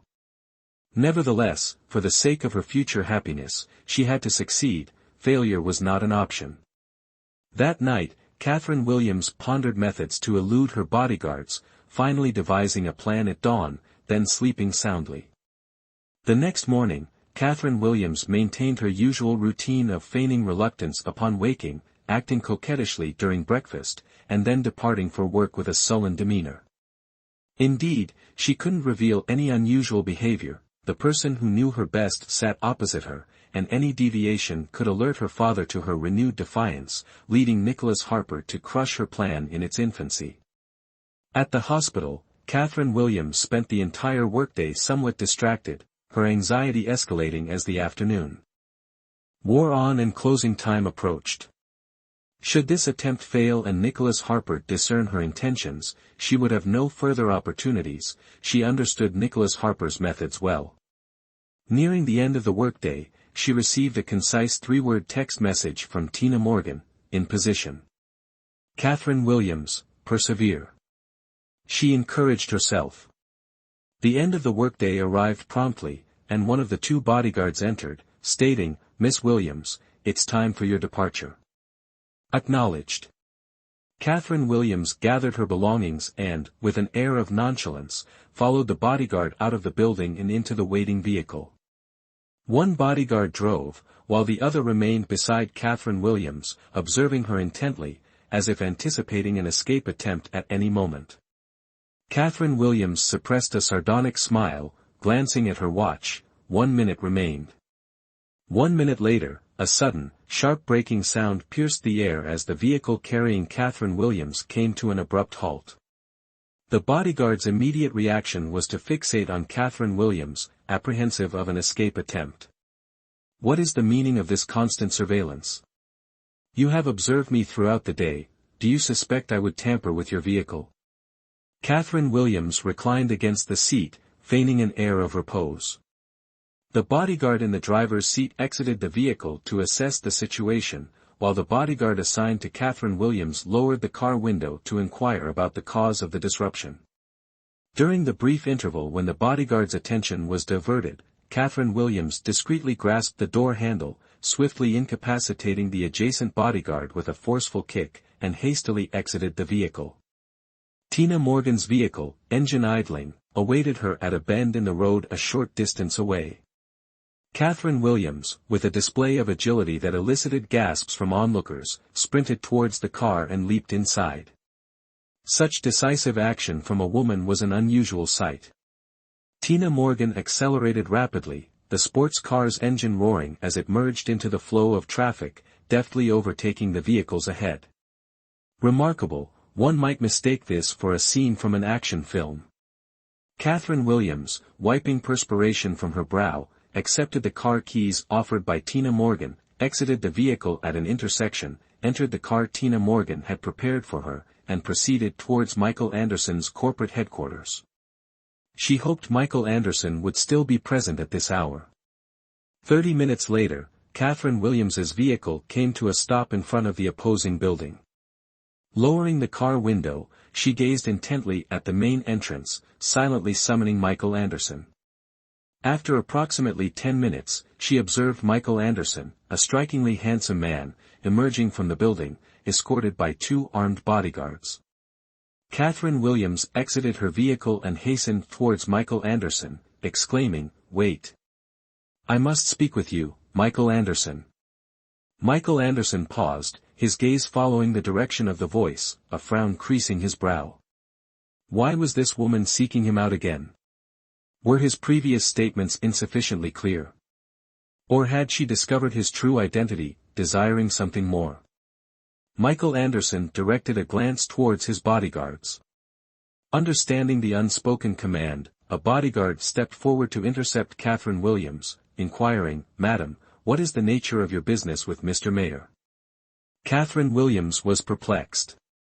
How absurd to deploy a bodyguard, was such a display necessary to project the mayor's aloof demeanor?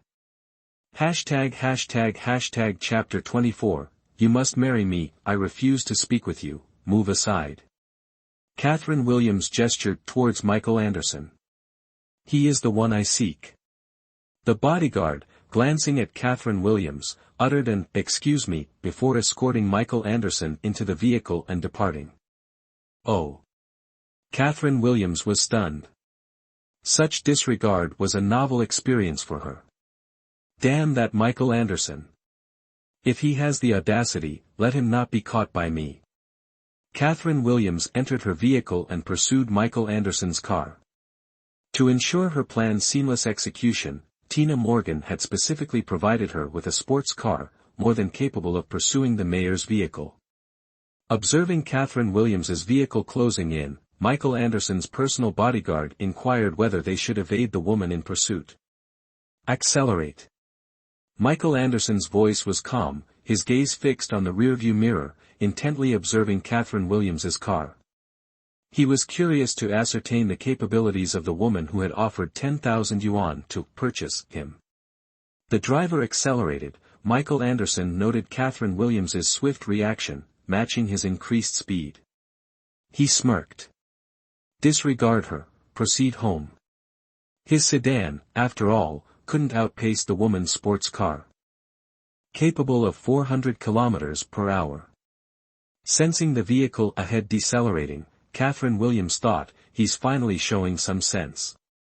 She accelerated, maneuvering her vehicle into the adjacent lane to drive parallel to Michael Anderson's car.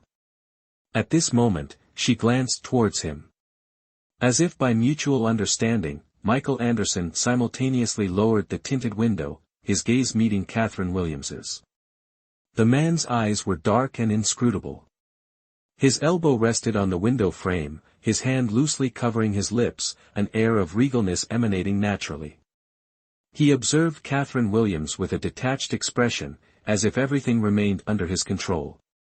Catherine Williams suddenly realized that his aura of dominance stemmed from his position of power, explaining his perpetual composure. Why hadn't she grasped this sooner? Turning her head, Catherine Williams refocused on the traffic ahead. Her support was Michael Anderson. Even if he wished her gone from his presence, she would cling to him. Michael Anderson, hold steady. Michael Anderson smirked and raised the car window. Mr. Mayor, his personal bodyguard inquired, is it necessary to address this woman's presence? Unnecessary. If this woman required handling, he would personally attend to it. She differed from the other women in his past, dealing with her would be intriguing. Michael Anderson resided in a two-story villa exceeding 500 square meters, complete with a small garden and pool, located within a downtown villa complex. He had purchased it with the proceeds from stock trading at the age of 21. As the black Mercedes parked outside the villa, the audacious Porsche screeched to a halt. Catherine Williams exited, striding purposefully towards Michael Anderson. Her heels clicked decisively against the cement, her aura even giving pause to the highly trained government bodyguards. Michael Anderson. Catherine Williams, enraged, pointed at Michael Anderson and scolded, chasing you in a car driven by a woman, do you find it amusing? Are you even a man? Bodyguard and chauffeur exchanged glances, Michael Anderson cast a cold look, curtly commanding, leave. Yes, Mr. Mayor. Those unrelated promptly vanished. Michael Anderson then slowly approached Catherine Williams, stopping before her, regarding her with a half-smile, whether I am a man or not, aren't you quite aware? Bearing the title of Mrs. Mayor, even Nicholas Harper would have to carefully consider before daring to act against her. Michael Anderson, unhurried, amusedly assessed the woman before him. You still need to consider. Catherine Williams glared. Really, she, such a great beauty, offering herself willingly, this man still needed to consider. Of course, consideration is required. Michael Anderson stated, the mental hospital, the Institute of Scientific Research, the extraterrestrial research area, to which should I take you? Catherine Williams's anger instantly surged. However, she told herself to remain calm. She came to implore this man to marry her. Her demeanor naturally had to be somewhat pleasant. I am not mentally ill, nor am I extraterrestrial. Catherine Williams frowned. Can we discuss this inside your house? Impossible. Michael Anderson sternly refused. How can I be certain you haven't brought any monstrous accomplices? I spent over a month designing this house's decor. Besides myself, no one is permitted to vandalize it. Humph. Catherine Williams entered the house on her own accord. Michael Anderson frowned. This woman was truly proactive. However, things seemed more intriguing than he anticipated. This woman actually came to request his hand in marriage. Could she intend to use that matter to threaten him? Inside the house, Catherine Williams's gaze was immediately captivated by the decor, an abstract minimalist style, simple yet meticulously detailed, maximizing minimalist aesthetics without sacrificing elegance. Like the man himself, the simple suit he wore provided a lavish visual feast, exceedingly pleasing to the eye. Damn! This seemingly unremarkable man could actually design such decor. What do you wish to discuss? Michael Anderson entered, removing his suit jacket, loosening his tie, casually sitting on the sofa. Are you aware that barging into someone's house like this constitutes illegal trespassing? With a single call, my bodyguards will shoot through your kneecaps. Catherine Williams furrowed her brow in confusion. I'm not assaulting you, what are you complaining about? Michael Anderson smirked. What are you ultimately trying to do? I want you to marry me. Catherine Williams looked at Michael Anderson. I'm serious. I'm also serious. Absolutely, not possible.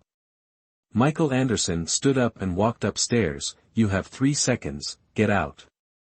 Bluntly dismissed without any consideration, although Catherine Williams felt embarrassed, for her future happiness, she absolutely would not easily give up.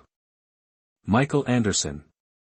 Catherine Williams pursued, finally intercepting Michael Anderson before he reached his room, her gaze resolute. I am absolutely going to marry you.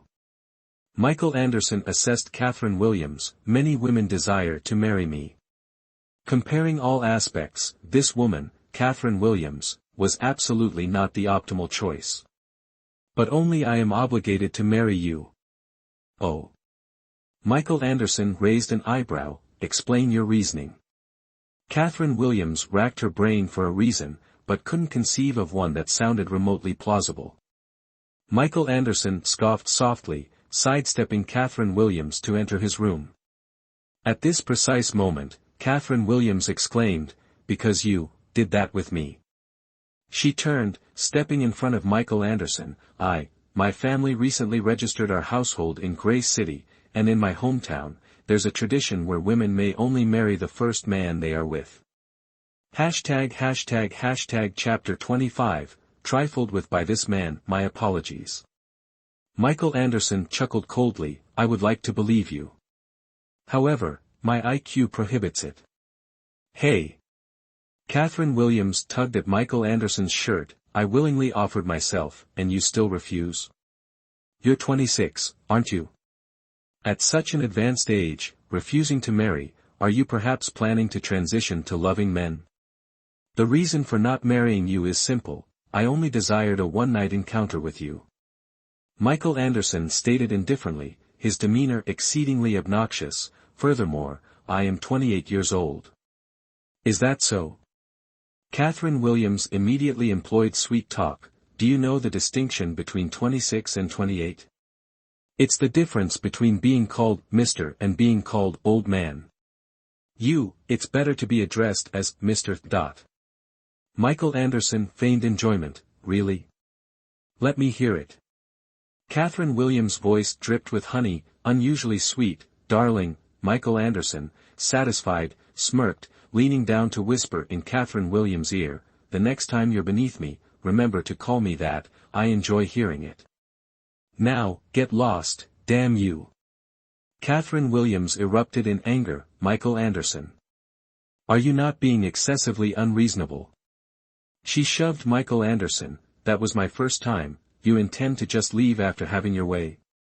Young lady, I already provided you with a check. Michael Anderson narrowed his eyes. If you're wise, consider this never happened. Otherwise, you won't even live long enough to cash that check. You think you can threaten me? Catherine Williams was also a formidable individual. Since Michael Anderson wouldn't respond to gentle persuasion, she would resort to force. Let me tell you, I don't need that check. I want you. Want me? Michael Anderson wrapped his arm around Catherine Williams' waist, pulling her closer. Young lady, I will satisfy you, remember to call me, darling. Having spoken, his lips pressed against Catherine Williams. Catherine Williams closed her eyes. At this moment, she needed this man. As long as Michael Anderson agreed to marriage, she was willing to do anything. However, the tempestuous, passionate kiss she anticipated never landed. She opened her eyes, observing Michael Anderson's sneer. Damn it! Trifled with by this man. Young lady, don't actually believe your body can captivate a man to the point of being indispensable.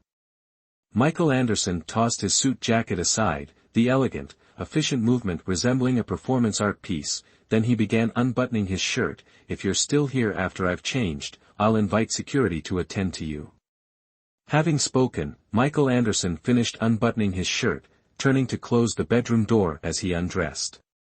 Catherine Williams retrieved an item from her bag. Michael Anderson, having changed his clothes, emerged to find Catherine Williams still standing there. He frowned. Why are you holding a copy of the check?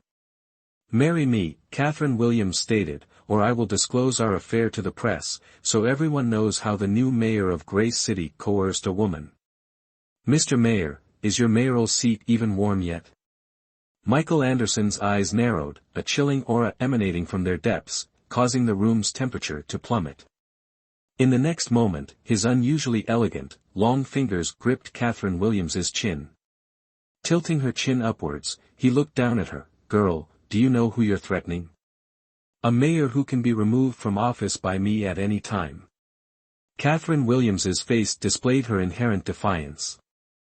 That nonsense about women in your hometown only marrying their first man is a complete fabrication, isn't it? Michael Anderson's gaze grew colder and more menacing. You want to marry me simply because I'm the mayor of Grace City. And you want to be the mayor's wife. Is that truly your desire? If thinking that way will make you marry me, then yes, that's exactly it. I want to be the mayor's wife. Catherine Williams, reckless, disregarded the consequences. A mocking expression flickered in Michael Anderson's deep, dark eyes as his grip tightened. Just you. Why not me? Catherine Williams challenged Michael Anderson's gaze. Anything a woman can do, I can do. Regarding men like you, I understand even more than other women. Other women wouldn't dare threaten you, would they? I dare. Doesn't that make me more qualified? Do you honestly believe that sleeping with me and receiving a check gives you the power to threaten me? Why not? Mr. Mayor, scandals are quite serious. Moreover, you scheduled a men's health checkup, TSK, it really fuels speculation. The media is very adept at embellishing stories. This woman, Michael Anderson scrutinized Catherine Williams's striking features, a smirk playing on his lips. Congratulations, you've reached my limit. A sudden chill ran down Catherine Williams's spine. Now, let me show you, whether you can truly threaten me. A smile appeared in Michael Anderson's eyes, but it resembled the chilling grin of a demon. Before Catherine Williams could react, Michael Anderson captured her lips. Catherine Williams struggled, but with a single movement, Michael Anderson pressed her back against the wall, his body close, trapping her between his chest and the wall, his hands cupping her face, forcing her to meet his fervent kiss. Catherine Williams dared not move, still remembering the consequences from the previous time. Don't. Catherine Williams instinctively resisted, only to hear the man's derisive chuckle. This woman, aspiring to be the mayor's wife, can't even handle this little provocation. Catherine Williams, with a resolute expression, looked at Michael Anderson, then lifted her chin. You're the one who can't handle it. I want to ask you, regarding sexual positions, do you know which one gives women the most pleasure? If you don't know, then don't try to intimidate me. As Catherine Williams had hoped, Michael Anderson's male ego was provoked, and the mayor became enraged. In the next moment, Michael Anderson scooped Catherine Williams up, kicked open the door, and threw her onto the large bed. Ah! Catherine Williams cried out upon landing. Actually, Michael Anderson's bed was very soft, the fall wasn't painful, that cry was purely a conditioned reflex. Damn it! He actually threw me, the inconsiderate pig. Taking advantage of this opportunity, Catherine Williams, oddly enough, found herself in the mood to observe Michael Anderson's room. To be fair, Michael Anderson was also of the arrogant and domineering type, his personality difficult to grasp, frankly speaking, moody and somewhat heartless, completely the male lead type in novels. However, his room was not at all the type of a male lead in a novel. The room of this type of male lead should be dominated by black, everywhere exuding a noble, cold taste and his gloomy personality.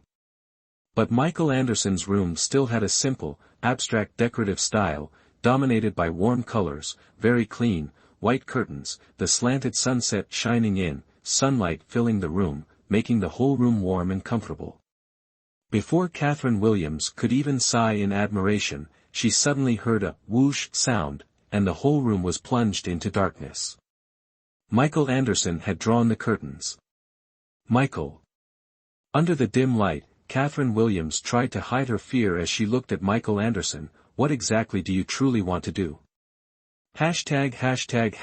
Chapter 26, You'd better satisfy me. If I don't do it for real, won't you be very disappointed? Michael Anderson, Catherine Williams' voice trembled slightly. The matter of position, you don't need to worry. Catherine Williams knew this kind of thing could make a woman's body feel pleasure, but before, in her memories, what occupied more space was pain. The first time, the second time, were both painful. Therefore, she was afraid. However, she absolutely would not let anyone see her fear. Michael Anderson. Catherine Williams gripped Michael Anderson's shoulders tightly. You'd better satisfy me. Otherwise, I'll just happen to reveal to the weekly magazine that the mayor is impotent. I guarantee I won't disappoint you. 10 minutes later, Catherine Williams finished showering and went downstairs, where she was met with another check and the fully dressed man. Only this time, Michael Anderson was wearing casual clothes, making him look somewhat lazy, but the sharp aura around him hadn't diminished in the slightest. She sat down on the sofa next to Michael Anderson. Michael Anderson pushed the check in front of Catherine Williams. Now, you have another check with my signature, what do you want to do? Catherine Williams closed her eyes. Indeed, this man wanted to use this method to tell her that this method couldn't threaten him at all. She took the check, tore it in half, and threw it in the trash. This can't threaten you, she said slowly, so I will cling to you. Scoff. Michael Anderson sneered, I can have someone throw you out at any time. All right, Catherine Williams responded, seemingly unafraid. I'll inform your close protection officer about what we just did, and how you subsequently threw me out like this. She glanced at her bathrobe. I'm wearing the evidence. What is your ultimate goal? Michael Anderson fixed Catherine Williams with an icy stare. Are you truly this interested in the position of the mayor's wife? While that's not entirely accurate, I won't deny it. In truth, what captivated Catherine Williams was the sense of security the position offered. Michael Anderson realized he couldn't quite decipher this woman, the truth or falsehood within her words remained elusive. I'm staying here tonight. Catherine Williams ascended the stairs unbidden, waving to Michael Anderson. This matter isn't settled yet. Michael Anderson, you took advantage of me, and I will reclaim something of equal value from you. Or, we both perish. Michael Anderson frowned. What did this woman think his house was? A shelter for stray animals? Catherine Williams went upstairs, selected a guest room that caught her eye, and after closing the door behind her, quietly used Michael Anderson's landline to call Tina Morgan. She couldn't use her cell phone, she currently had none on her person, for fear of Nicholas Harper tracing her location. Nicholas Harper didn't yet know what kind of person Michael Anderson was, and he was likely to barge in with a posse and drag her away. The call connected quickly, and Tina Morgan launched into a tirade, "Damn it. Nicholas Harper's temper is getting worse and worse. He's turning my house upside down, practically holding a gun to my head. Judging by his demeanor, if he finds you, girl, your life is in danger. Oh, wait, I mean your virginity is in danger. Prosperity Avenue, Island Estate Residence number 5. Send my luggage here. Remember, it must arrive before 9 a.m. tomorrow." Catherine Williams issued rapid instructions and hung up. She approached the floor-to-ceiling window, drawing back the curtains. Night had fallen, and the lights in the residential area twinkled in a dazzling, multicolored display. Grumble, her stomach, beneath the breathtaking nightscape, voiced its dissent. Catherine Williams, embarrassed, quickly covered her abdomen with her hand. She had eaten only sparingly at noon, and had been forced to exert herself in the afternoon. Hunger was now an inevitable consequence. But, could she go downstairs to eat? Catherine Williams quickly reasoned that if she dared to threaten the mayor, pilfering some food from his refrigerator was hardly a transgression. For her future, she must be fearless. Descending the stairs, Catherine Williams was surprised to find Michael Anderson, enraged. He wasn't yelling or pointing fingers in a furious outburst, rather, his expression was as dark as an impending storm. Yet, Catherine Williams knew he was angry. Catherine Williams cheerfully approached. Michael Anderson and his close protection officer simultaneously looked over. The officer stared, wide-eyed, at her bathrobe. Michael Anderson's face hardened swiftly, and he barked, "What are you looking at? Get out." The officer promptly vanished from the house. Catherine Williams was momentarily stunned by the force of Michael Anderson's command. This man, when not engaging in lecherous behavior, possessed an undeniable charisma. Unexpectedly, however, his wrath held considerable power. "What are you looking at?" Michael Anderson, still enraged, glared at Catherine Williams and barked, "Who gave you permission to come down here in your nightgown? Why are you yelling at me?" Catherine Williams rolled her eyes. "Go yell at whoever angered you. What I wear downstairs is none of your business. Damn it." Even if she was living under Michael Anderson's roof, it didn't mean she had to endure his tantrums. After her outburst, Catherine Williams huffed and sauntered towards the kitchen. Michael Anderson, still in a state of fury, felt his heart clench with Catherine Williams's defiance. His eyes followed her retreating figure, and he was about to drag her out of the kitchen for a lesson when he saw her open the refrigerator, retrieve some ingredients, and handle them with practiced ease. This woman could cook. Michael Anderson decided to temporarily forgive her for contaminating his kitchen. Catherine Williams, essentially raised in a single-parent household, had spent her childhood closest to her nanny. At 15, when her longtime nanny resigned, she found the new nanny's cooking unpalatable and thus began her culinary explorations. 10 years on, she had honed her cooking skills to an impressive degree. Therefore, a dish of shrimp scampi with herbs presented no challenge whatsoever. Following her accustomed procedure, she prepared the pasta and then, for herself, added a bowl of hot and sour soup with potatoes and bamboo shoots, completing a perfect dinner. Carrying the pasta and soup to the dining room, Catherine Williams was about to sit down and eat when the bowl and plate suddenly migrated to the opposite side of the table. Catherine Williams followed their trajectory. It was Michael Anderson. This man, who carried himself with an air of entitlement, was enjoying the dinner she had painstakingly prepared with a self-satisfied expression. He hadn't even bothered with a greeting, completely at ease, and eating with evident relish. Catherine Williams, incredulous, managed to suppress her anger enough to remind him, "Michael Anderson, that's mine." "It's mine now." Michael Anderson took a sip of the soup. "Haven't I told you, the only valuable thing about you is your body?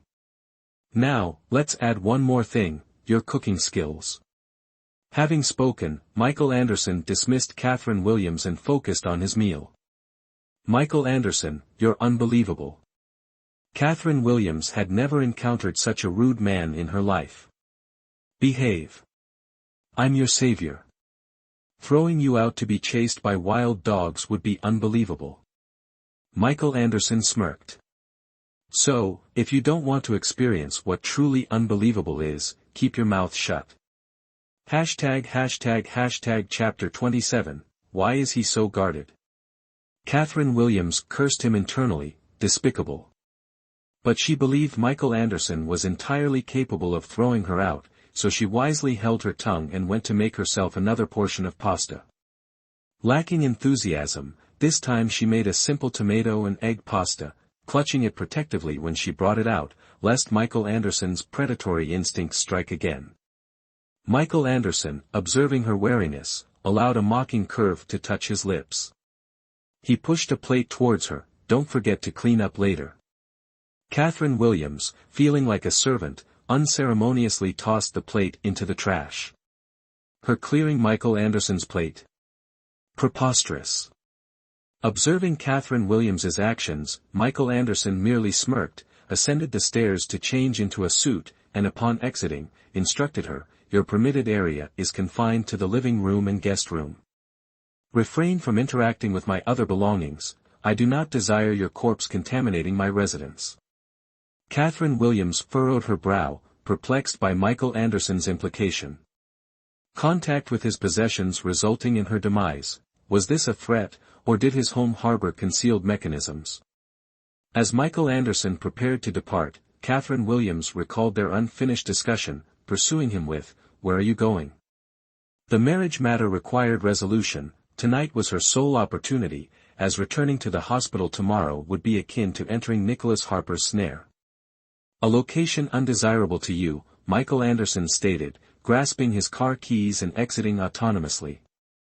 "When will you return?" Catherine Williams inquired loudly towards Michael Anderson's receding figure.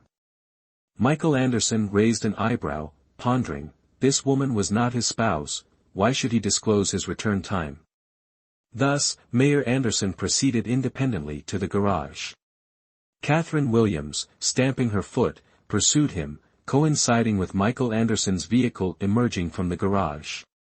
She forcefully rapped on his partially lowered car window, "Our discussion remains incomplete. I shall await your return." Michael Anderson offered a single glance at Catherine Williams, devoid of expression, before the gate gradually opened, his sports car vanishing instantaneously, leaving only the reverberation of its engine for Catherine Williams. "Bastard, did you even hear me?" Catherine Williams muttered, gazing into the boundless night. Turning towards the house, her gaze inadvertently fell upon Michael Anderson's garage. One vehicle, a government-issued luxury car for officials, additionally, 2 sports cars, a Land Rover SUV, and this residence. Damn! Michael Anderson, this newly appointed mayor, was a tycoon. Wait! Such a young age, occupying such a high position, ostentatiously possessing such desirable assets, could there be embezzlement? Michael Anderson was unafraid of her leveraging a sex scandal against him. What about an embezzlement scandal, sufficient to ruin his entire life? Catherine Williams experienced a surge of excitement. Anderson's explicit prohibition against touching his belongings, was it fear of her uncovering a secret? Then she must uncover it, subsequently utilizing it to coerce him into marriage. Catherine Williams, elated by her ingenious idea, ascended the stairs, entered Michael Anderson's room, and commenced a meticulous search. Initially, she opened a bedside table drawer, then froze. A handgun. Accompanied by several gleaming objects, unrecognizable to others, but Catherine Williams knew, miniature bombs, small in size, yet possessing considerable power, often mistaken for toys. Michael Anderson's placement of this item in the bedside table drawer clearly indicated its accessibility for immediate use. Why such precautions? Catherine Williams closed the drawer, sat on the bed, and contemplated carefully. Michael Anderson, a high-ranking government official, openly driving luxury vehicles, residing in a mansion, possessing readily available weaponry within his home, all signs indicated, he was unequivocally more than a simple official. At the very least, his arrogance was evident, yet no one questioned him, much less investigated. Michael Anderson's true power far exceeded his outward appearance. Such a man wouldn't engage in petty embezzlement, he'd disdain it. 1,000 more sophisticated, audacious avenues for wealth generation were available to him. Catherine Williams realized she had indeed found the right benefactor. Descending the stairs, she switched on the television, watching as she awaited Michael Anderson's return, determined to secure him for herself. A reality program showcasing the travel and survival experiences of celebrities and their children played on the screen. Catherine Williams observed a different facet of these radiant stars, gentle, refined.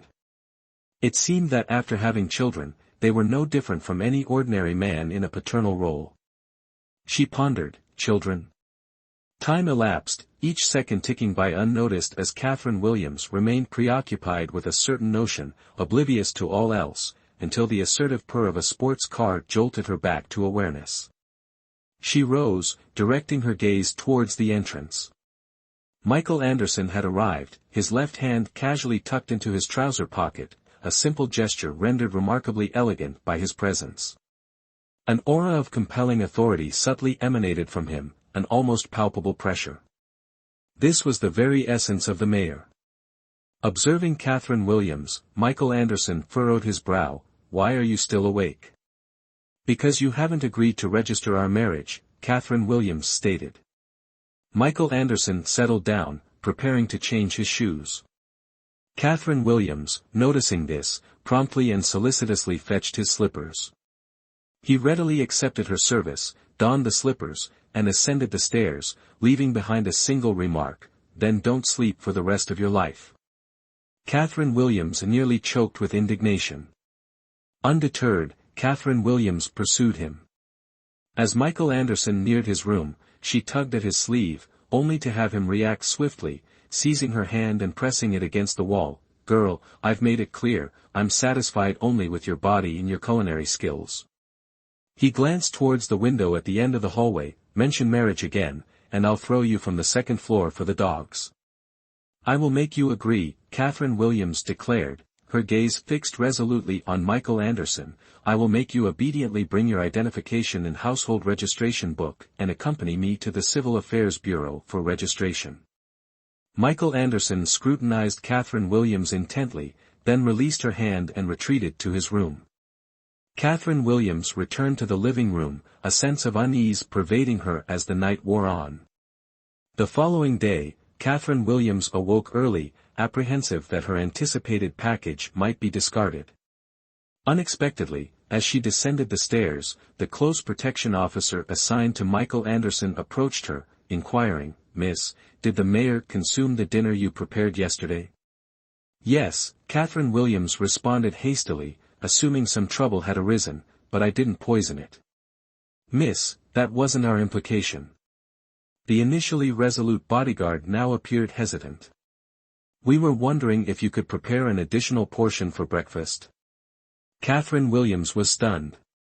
What was this situation? Was she truly being treated as a readily available housekeeper?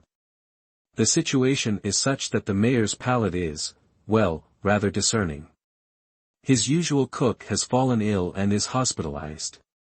"We haven't found a restaurant that suits his taste, but he seems to appreciate your cooking." Catherine Williams tilted her head, pondering, so, she had inadvertently captured the mayor's stomach? After careful deliberation, Catherine Williams consented, then instructed the security personnel, "A package will be delivered shortly, addressed to Michael Anderson, but it actually contains my clothing. It's not an explosive device, could you briefly inspect it and accept it on my behalf?" Chapter 28, Idiot, you don't even know how to breathe. The security personnel nodded, the transaction successfully concluded. Half an hour later, Michael Anderson descended the stairs, observing a lavish breakfast spread, and a large suitcase. He narrowed his eyes menacingly, fixing a cold gaze upon Catherine Williams. "What are you attempting to do?" "I've taken a liking to your house, planning an extended stay." Michael Anderson smirked. "You believe I should express gratitude? No need for formalities." Catherine Williams waved her hand dismissively, feigning generosity, "although it's undeniably true that I've elevated this place several notches."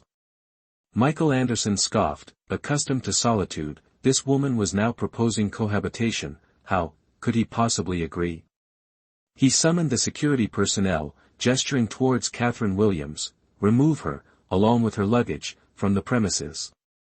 Subsequently, he seated himself, leisurely savoring the authentic English breakfast prepared by Catherine Williams. "Hey!" Catherine Williams was genuinely at a loss for words with Michael Anderson. How could such a perfect specimen of a man exist? She wanted to berate him but feared causing offense, so she lowered her demands, stating, "I'll stay until your housekeeper is discharged from the hospital." At this point, Michael Anderson also noticed the unexpectedly delicious breakfast, glancing at Catherine Williams, signaling for her to continue. "Didn't you express satisfaction with my culinary skills? Allow me to stay until your housekeeper's discharge. I'll handle breakfast and dinner, guaranteeing your satisfaction." Catherine Williams' voice softened, a hint of embarrassment in her tone.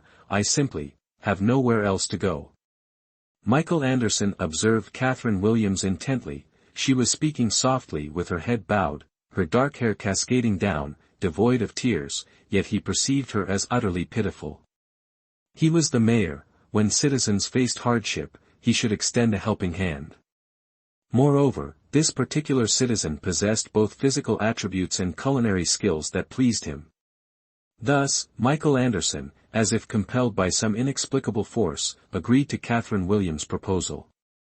In truth, he wasn't particularly compassionate, and he recognized that her offer to stay until the housekeeper's return was merely a delaying tactic. He simply wanted to observe what further schemes this woman would employ to marry him. Furthermore, he was becoming slightly curious about the true motive behind this woman's relentless pursuit of him. "Agreeing with me proves you have discerning taste." Catherine Williams breathed a sigh of relief, beaming at Michael Anderson, then leaned down, bestowing a kiss upon him. "A reward for you." Then, she carried her luggage upstairs. Michael Anderson's grip on his cutlery seemed to freeze. He touched his cheek, as if the warmth from her lips still lingered. He narrowed his eyes. That woman dared to take liberties with him. The mayor of this city's affections, were they something she could casually claim? She truly required a lesson. Nevertheless, he had to admit, her smile just now was truly captivating. Shortly after, Catherine Williams descended the stairs, and Michael Anderson beckoned her with a proprietary tone, as if summoning a pet. "Come here." Catherine Williams obediently approached. "What is it?" "Smile." Michael Anderson looked at Catherine Williams, his expression entirely serious. Catherine Williams furrowed her brow in confusion, then stiffly pulled the corners of her mouth upwards. Not even halfway through the forced smile, Michael Anderson frowned, and in the next instant, he grasped Catherine Williams's arm, pulled her down, and captured her lips with his own. Catherine Williams was stunned, her eyelashes fluttering twice, still not comprehending Michael Anderson's actions. Michael Anderson was completely engrossed, leaving Catherine Williams even more bewildered. Catherine Williams finally regained her senses, but her eyes remained open, fixed on Michael Anderson. This man was undoubtedly the most handsome man she had ever encountered, although Nicholas Harper was also attractive, considering their overall facial features, she preferred Michael Anderson's. Michael Anderson's features exuded refinement, as if meticulously sculpted by God, capable of captivating with noble elegance and suffocating with cold allure. At this moment, she was nearly suffocating. Michael Anderson curved his lips, releasing her reluctantly. Don't you even know how to breathe? Idiot! Why did you? Catherine Williams looked at Michael Anderson inquisitively. Kiss me? I'm informing you of the rules. I'll reciprocate your treatment twofold. You took advantage of me, so this is me being polite. Understand? Michael Anderson delivered these words with utter sincerity, leading Catherine Williams to believe his justification without suspicion, carefully considering his statement. After a moment, Catherine Williams said, by your logic, if I force you to marry me, you will. Michael Anderson, surprised by her circling back to that topic, pushed her away and headed out. I finish work at 5:30, home by 6 o'clock. Have dinner ready. Don't forget, I can fire you at any time. Catherine Williams wondered if he was evading her previous question. However, undeterred, she pursued and intercepted him. You must pick me up from the hospital this afternoon. Michael Anderson narrowed his eyes, assessing Catherine Williams with suspicion. Catherine Williams stated, if you don't pick me up, I won't be able to get back. A pleading look entered her eyes. Michael Anderson, please, you must come get me. Michael Anderson unexpectedly found this expression of hers affecting him. An unfamiliar feeling arose, and Michael Anderson, detesting this loss of control, turned away. If you can't get back, I'll dispose of your belongings for you.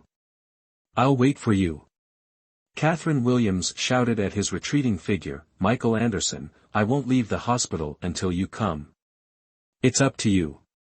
Getting into his car, Michael Anderson recalled her words, raised an eyebrow, and thought, then wait at the hospital forever.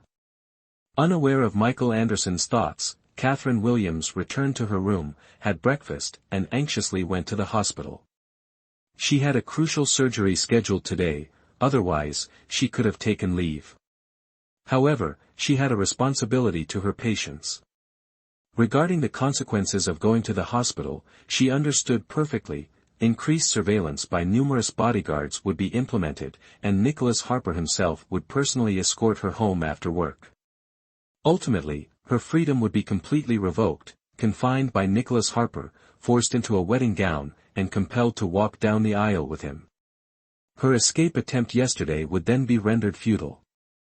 Her future destiny rested in Michael Anderson's hands. Catherine Williams experienced extreme unease throughout the day until 5 p.m., when a bodyguard entered, announcing, Miss Williams, it's time to return with us. Mr. Harper's message to you, cease your futile efforts today. Spreading out a set of documents, Catherine Williams stated coldly, I have overtime work. Close the door behind you. The bodyguards remained motionless, suspicious of her motives, as Catherine Williams had never required overtime before. Catherine Williams glanced irritably at the bodyguard, commanding, close the door. Did you hear me? Seconds later, the door was gently closed, and Catherine Williams rushed to the window, hoping to catch sight of Michael Anderson. Chapter 29, Why is she being pursued? However, the outcome was predictable. She was disappointed. Michael Anderson's workday typically ended at 5:30 p.m., if he were to arrive, it would be around 6 p.m. With him escorting her, even if Nicholas Harper dispatched numerous bodyguards, they wouldn't dare act rashly. This was her rationale for wanting Michael Anderson to pick her up. Yet, even by 6:15 p.m., Michael Anderson had not appeared. Catherine Williams grew increasingly anxious, silently praying for Michael Anderson's arrival before Nicholas Harper's. Exasperated by the bodyguard's persistent urging, Catherine Williams angrily threw a pen holder to silence them.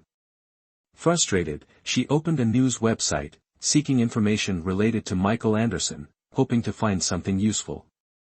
Upon viewing the site, she was stunned. The mayor's secretary's office announced, Mayor Michael Anderson would be attending a cocktail party this evening. Catherine Williams' shoulders slumped. This meant Michael Anderson wouldn't be coming. She would be taken back. Absolutely not. Success was within reach if only Michael Anderson agreed to marry her. Subsequently, Catherine Williams began brainstorming ways to evade the bodyguards before Nicholas Harper's arrival. Simultaneously, at the Vin Quang building. Guichao, the nation's most prosperous city, boasted the magnificent Vin Quang building, complete with a spacious garden for employees' relaxation and strolls. This evening's cocktail party was being held in the garden. The attendees, comprised of high-ranking city officials and affluent local businesspeople, represented the city's elite. However, the most prominent figure was the youngest mayor to date. Michael Anderson. He's truly captivating, isn't he? A woman in a provocative short dress mused, her chin resting on her hand. Handsome, intelligent, and young, I must act quickly. With that, she approached with her drink, addressing him, Mr. Mayor. Michael Anderson, observing the ostentatiously dressed woman, narrowed his eyes. His thin lips uttered a single word, leave.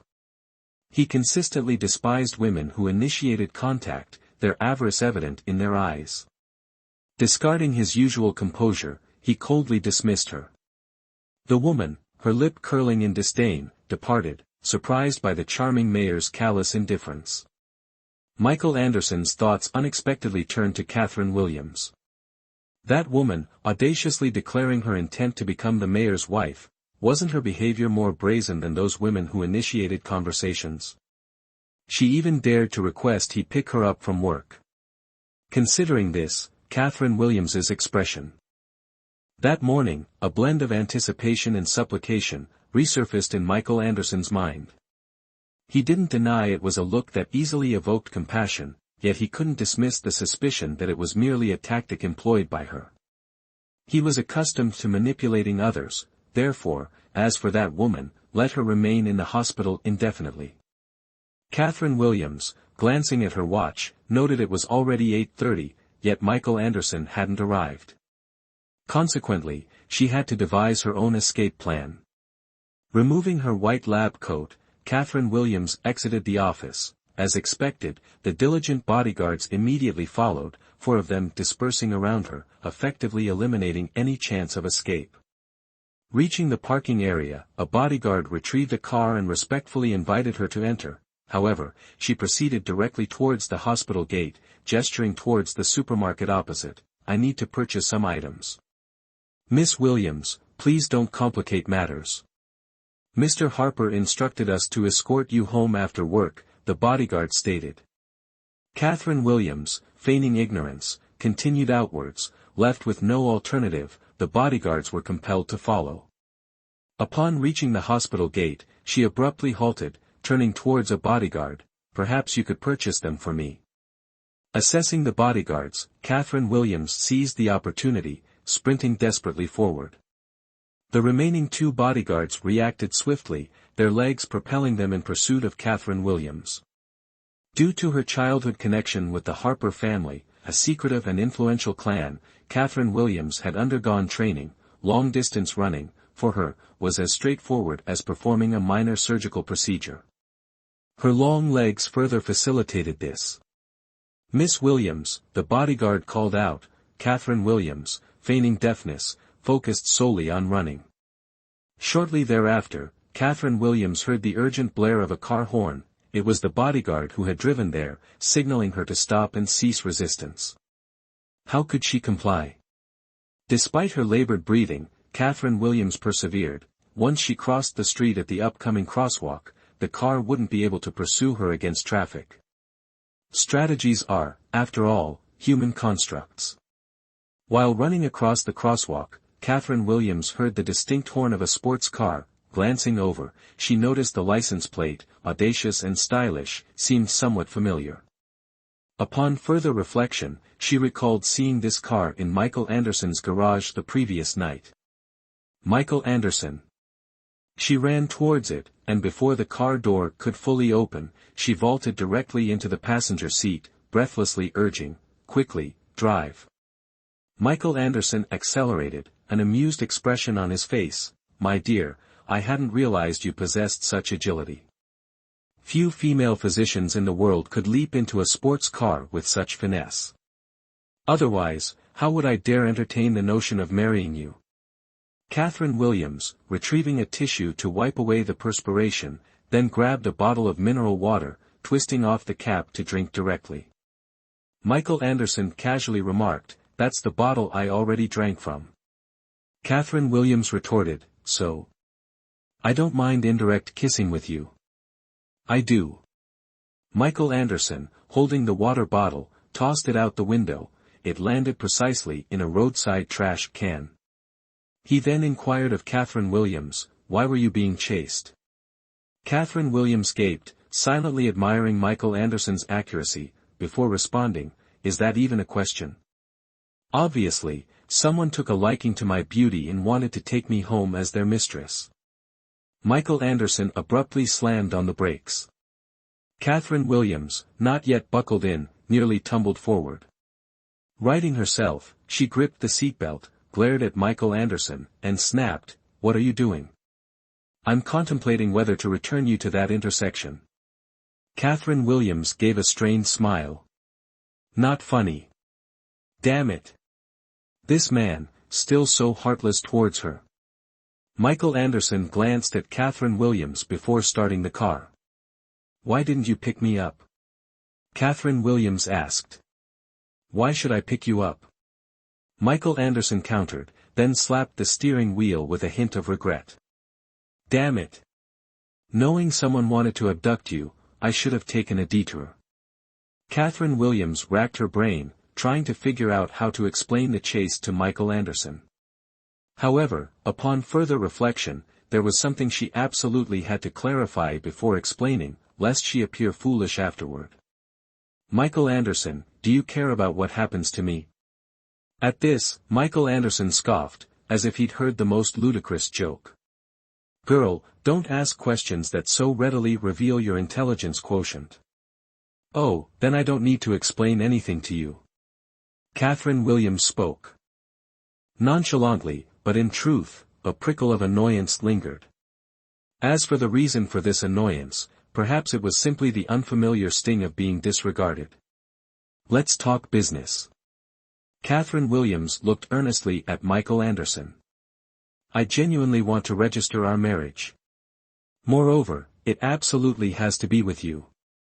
Here's the deal." Catherine Williams began to negotiate terms with Michael Anderson. "As long as you agree to marry me, I can agree to anything you ask." Chapter 30, The Woman Who Doesn't Know How to Live or Die. "You're so eager to marry, why not find another man?" Michael Anderson stated indifferently. "While your profession might be unacceptable to ordinary men, with your physique, finding a man willing to marry you shouldn't be difficult." Catherine Williams gritted her teeth. Damn it. Did he think she didn't want to? It's just that, if she found someone without power or influence, they might mysteriously vanish from the face of the earth before the day was out. She didn't want to harm anyone. However, harming this beast in human form, Michael Anderson, she was more than happy to do. After a moment, Catherine Williams clenched her fists and declared, "Michael Anderson, just you wait. Just like how you forced yourself on me before, I will force you to marry me." Michael Anderson raised an eyebrow. "If you want to force me, I have no objections. What position do you have in mind?" Pervert. Humph. You tease men with venereal diseases at the hospital every day, aren't you being a pervert? Catherine Williams froze, staring intently at Michael Anderson, exclaiming as if discovering a new continent, "Michael Anderson, could it be you care that I'm a urologist?" "Actually, I don't care." Michael Anderson interrupted Catherine Williams, "because, it's irrelevant to me." Having said that, his car executed a flawless stop within the garage. He exited the vehicle and proceeded home. Catherine Williams, observing Michael Anderson's retreating figure, gritted her teeth, stamped her foot, and rushed forward to intercept him. "Let's negotiate. You agree to marry me, and after marriage, I won't need anything from you. I can support myself." As for your friend who frequented prostitutes to the point of contracting that disease, I will take responsibility for curing him. Don't assume you're the only one who can cure diseases. But the most authoritative expert in the entire department of urology is me. Catherine Williams lifted her chin. My technique is the best. Michael Anderson narrowed his eyes. Your technique is good. Catherine Williams nodded. It was a matter of course. Her technique was recognized as excellent, otherwise, why would the department head have arranged for her to receive Michael Anderson, such a high-ranking official, that day? However, while her technique being good was a given, what did Michael Anderson mean by that eerie smile? Before Catherine Williams could comprehend, in the next instant, Michael Anderson swiftly scooped her up. Girl, let me see just how good your technique is. Catherine Williams was stunned. By the time she regained her senses, Michael Anderson had carried her into the bathroom. He turned on the shower, and the warm water cascaded down, drenching them both. Michael Anderson used his long, elegant fingers to lift Catherine Williams's chin. Serve me well, and I might consider marrying you. Remember, it's about technique. Catherine Williams smirked. Haven't eaten pork, haven't seen a pig run. With that, she rose onto her tiptoes, pressing close to Michael Anderson. Even without practical experience, utilizing her knowledge to pleasure this man to ecstasy wouldn't be a problem. Michael Anderson curled his lip, calmly waiting to see. The water continued to rush down, quickly soaking them both, but Catherine Williams persisted regardless. Michael Anderson wasn't the type of man to easily lose control, otherwise, he wouldn't have lived peacefully until this day. He watched with amusement as the woman exerted herself to the fullest. Her blouse, made of thin voile material, clung tightly to her body when wet, outlining her exquisite figure. Was this woman being deliberate, or unintentional? This woman. Steam filled the bathroom, and hot breaths quickly spread. Hey.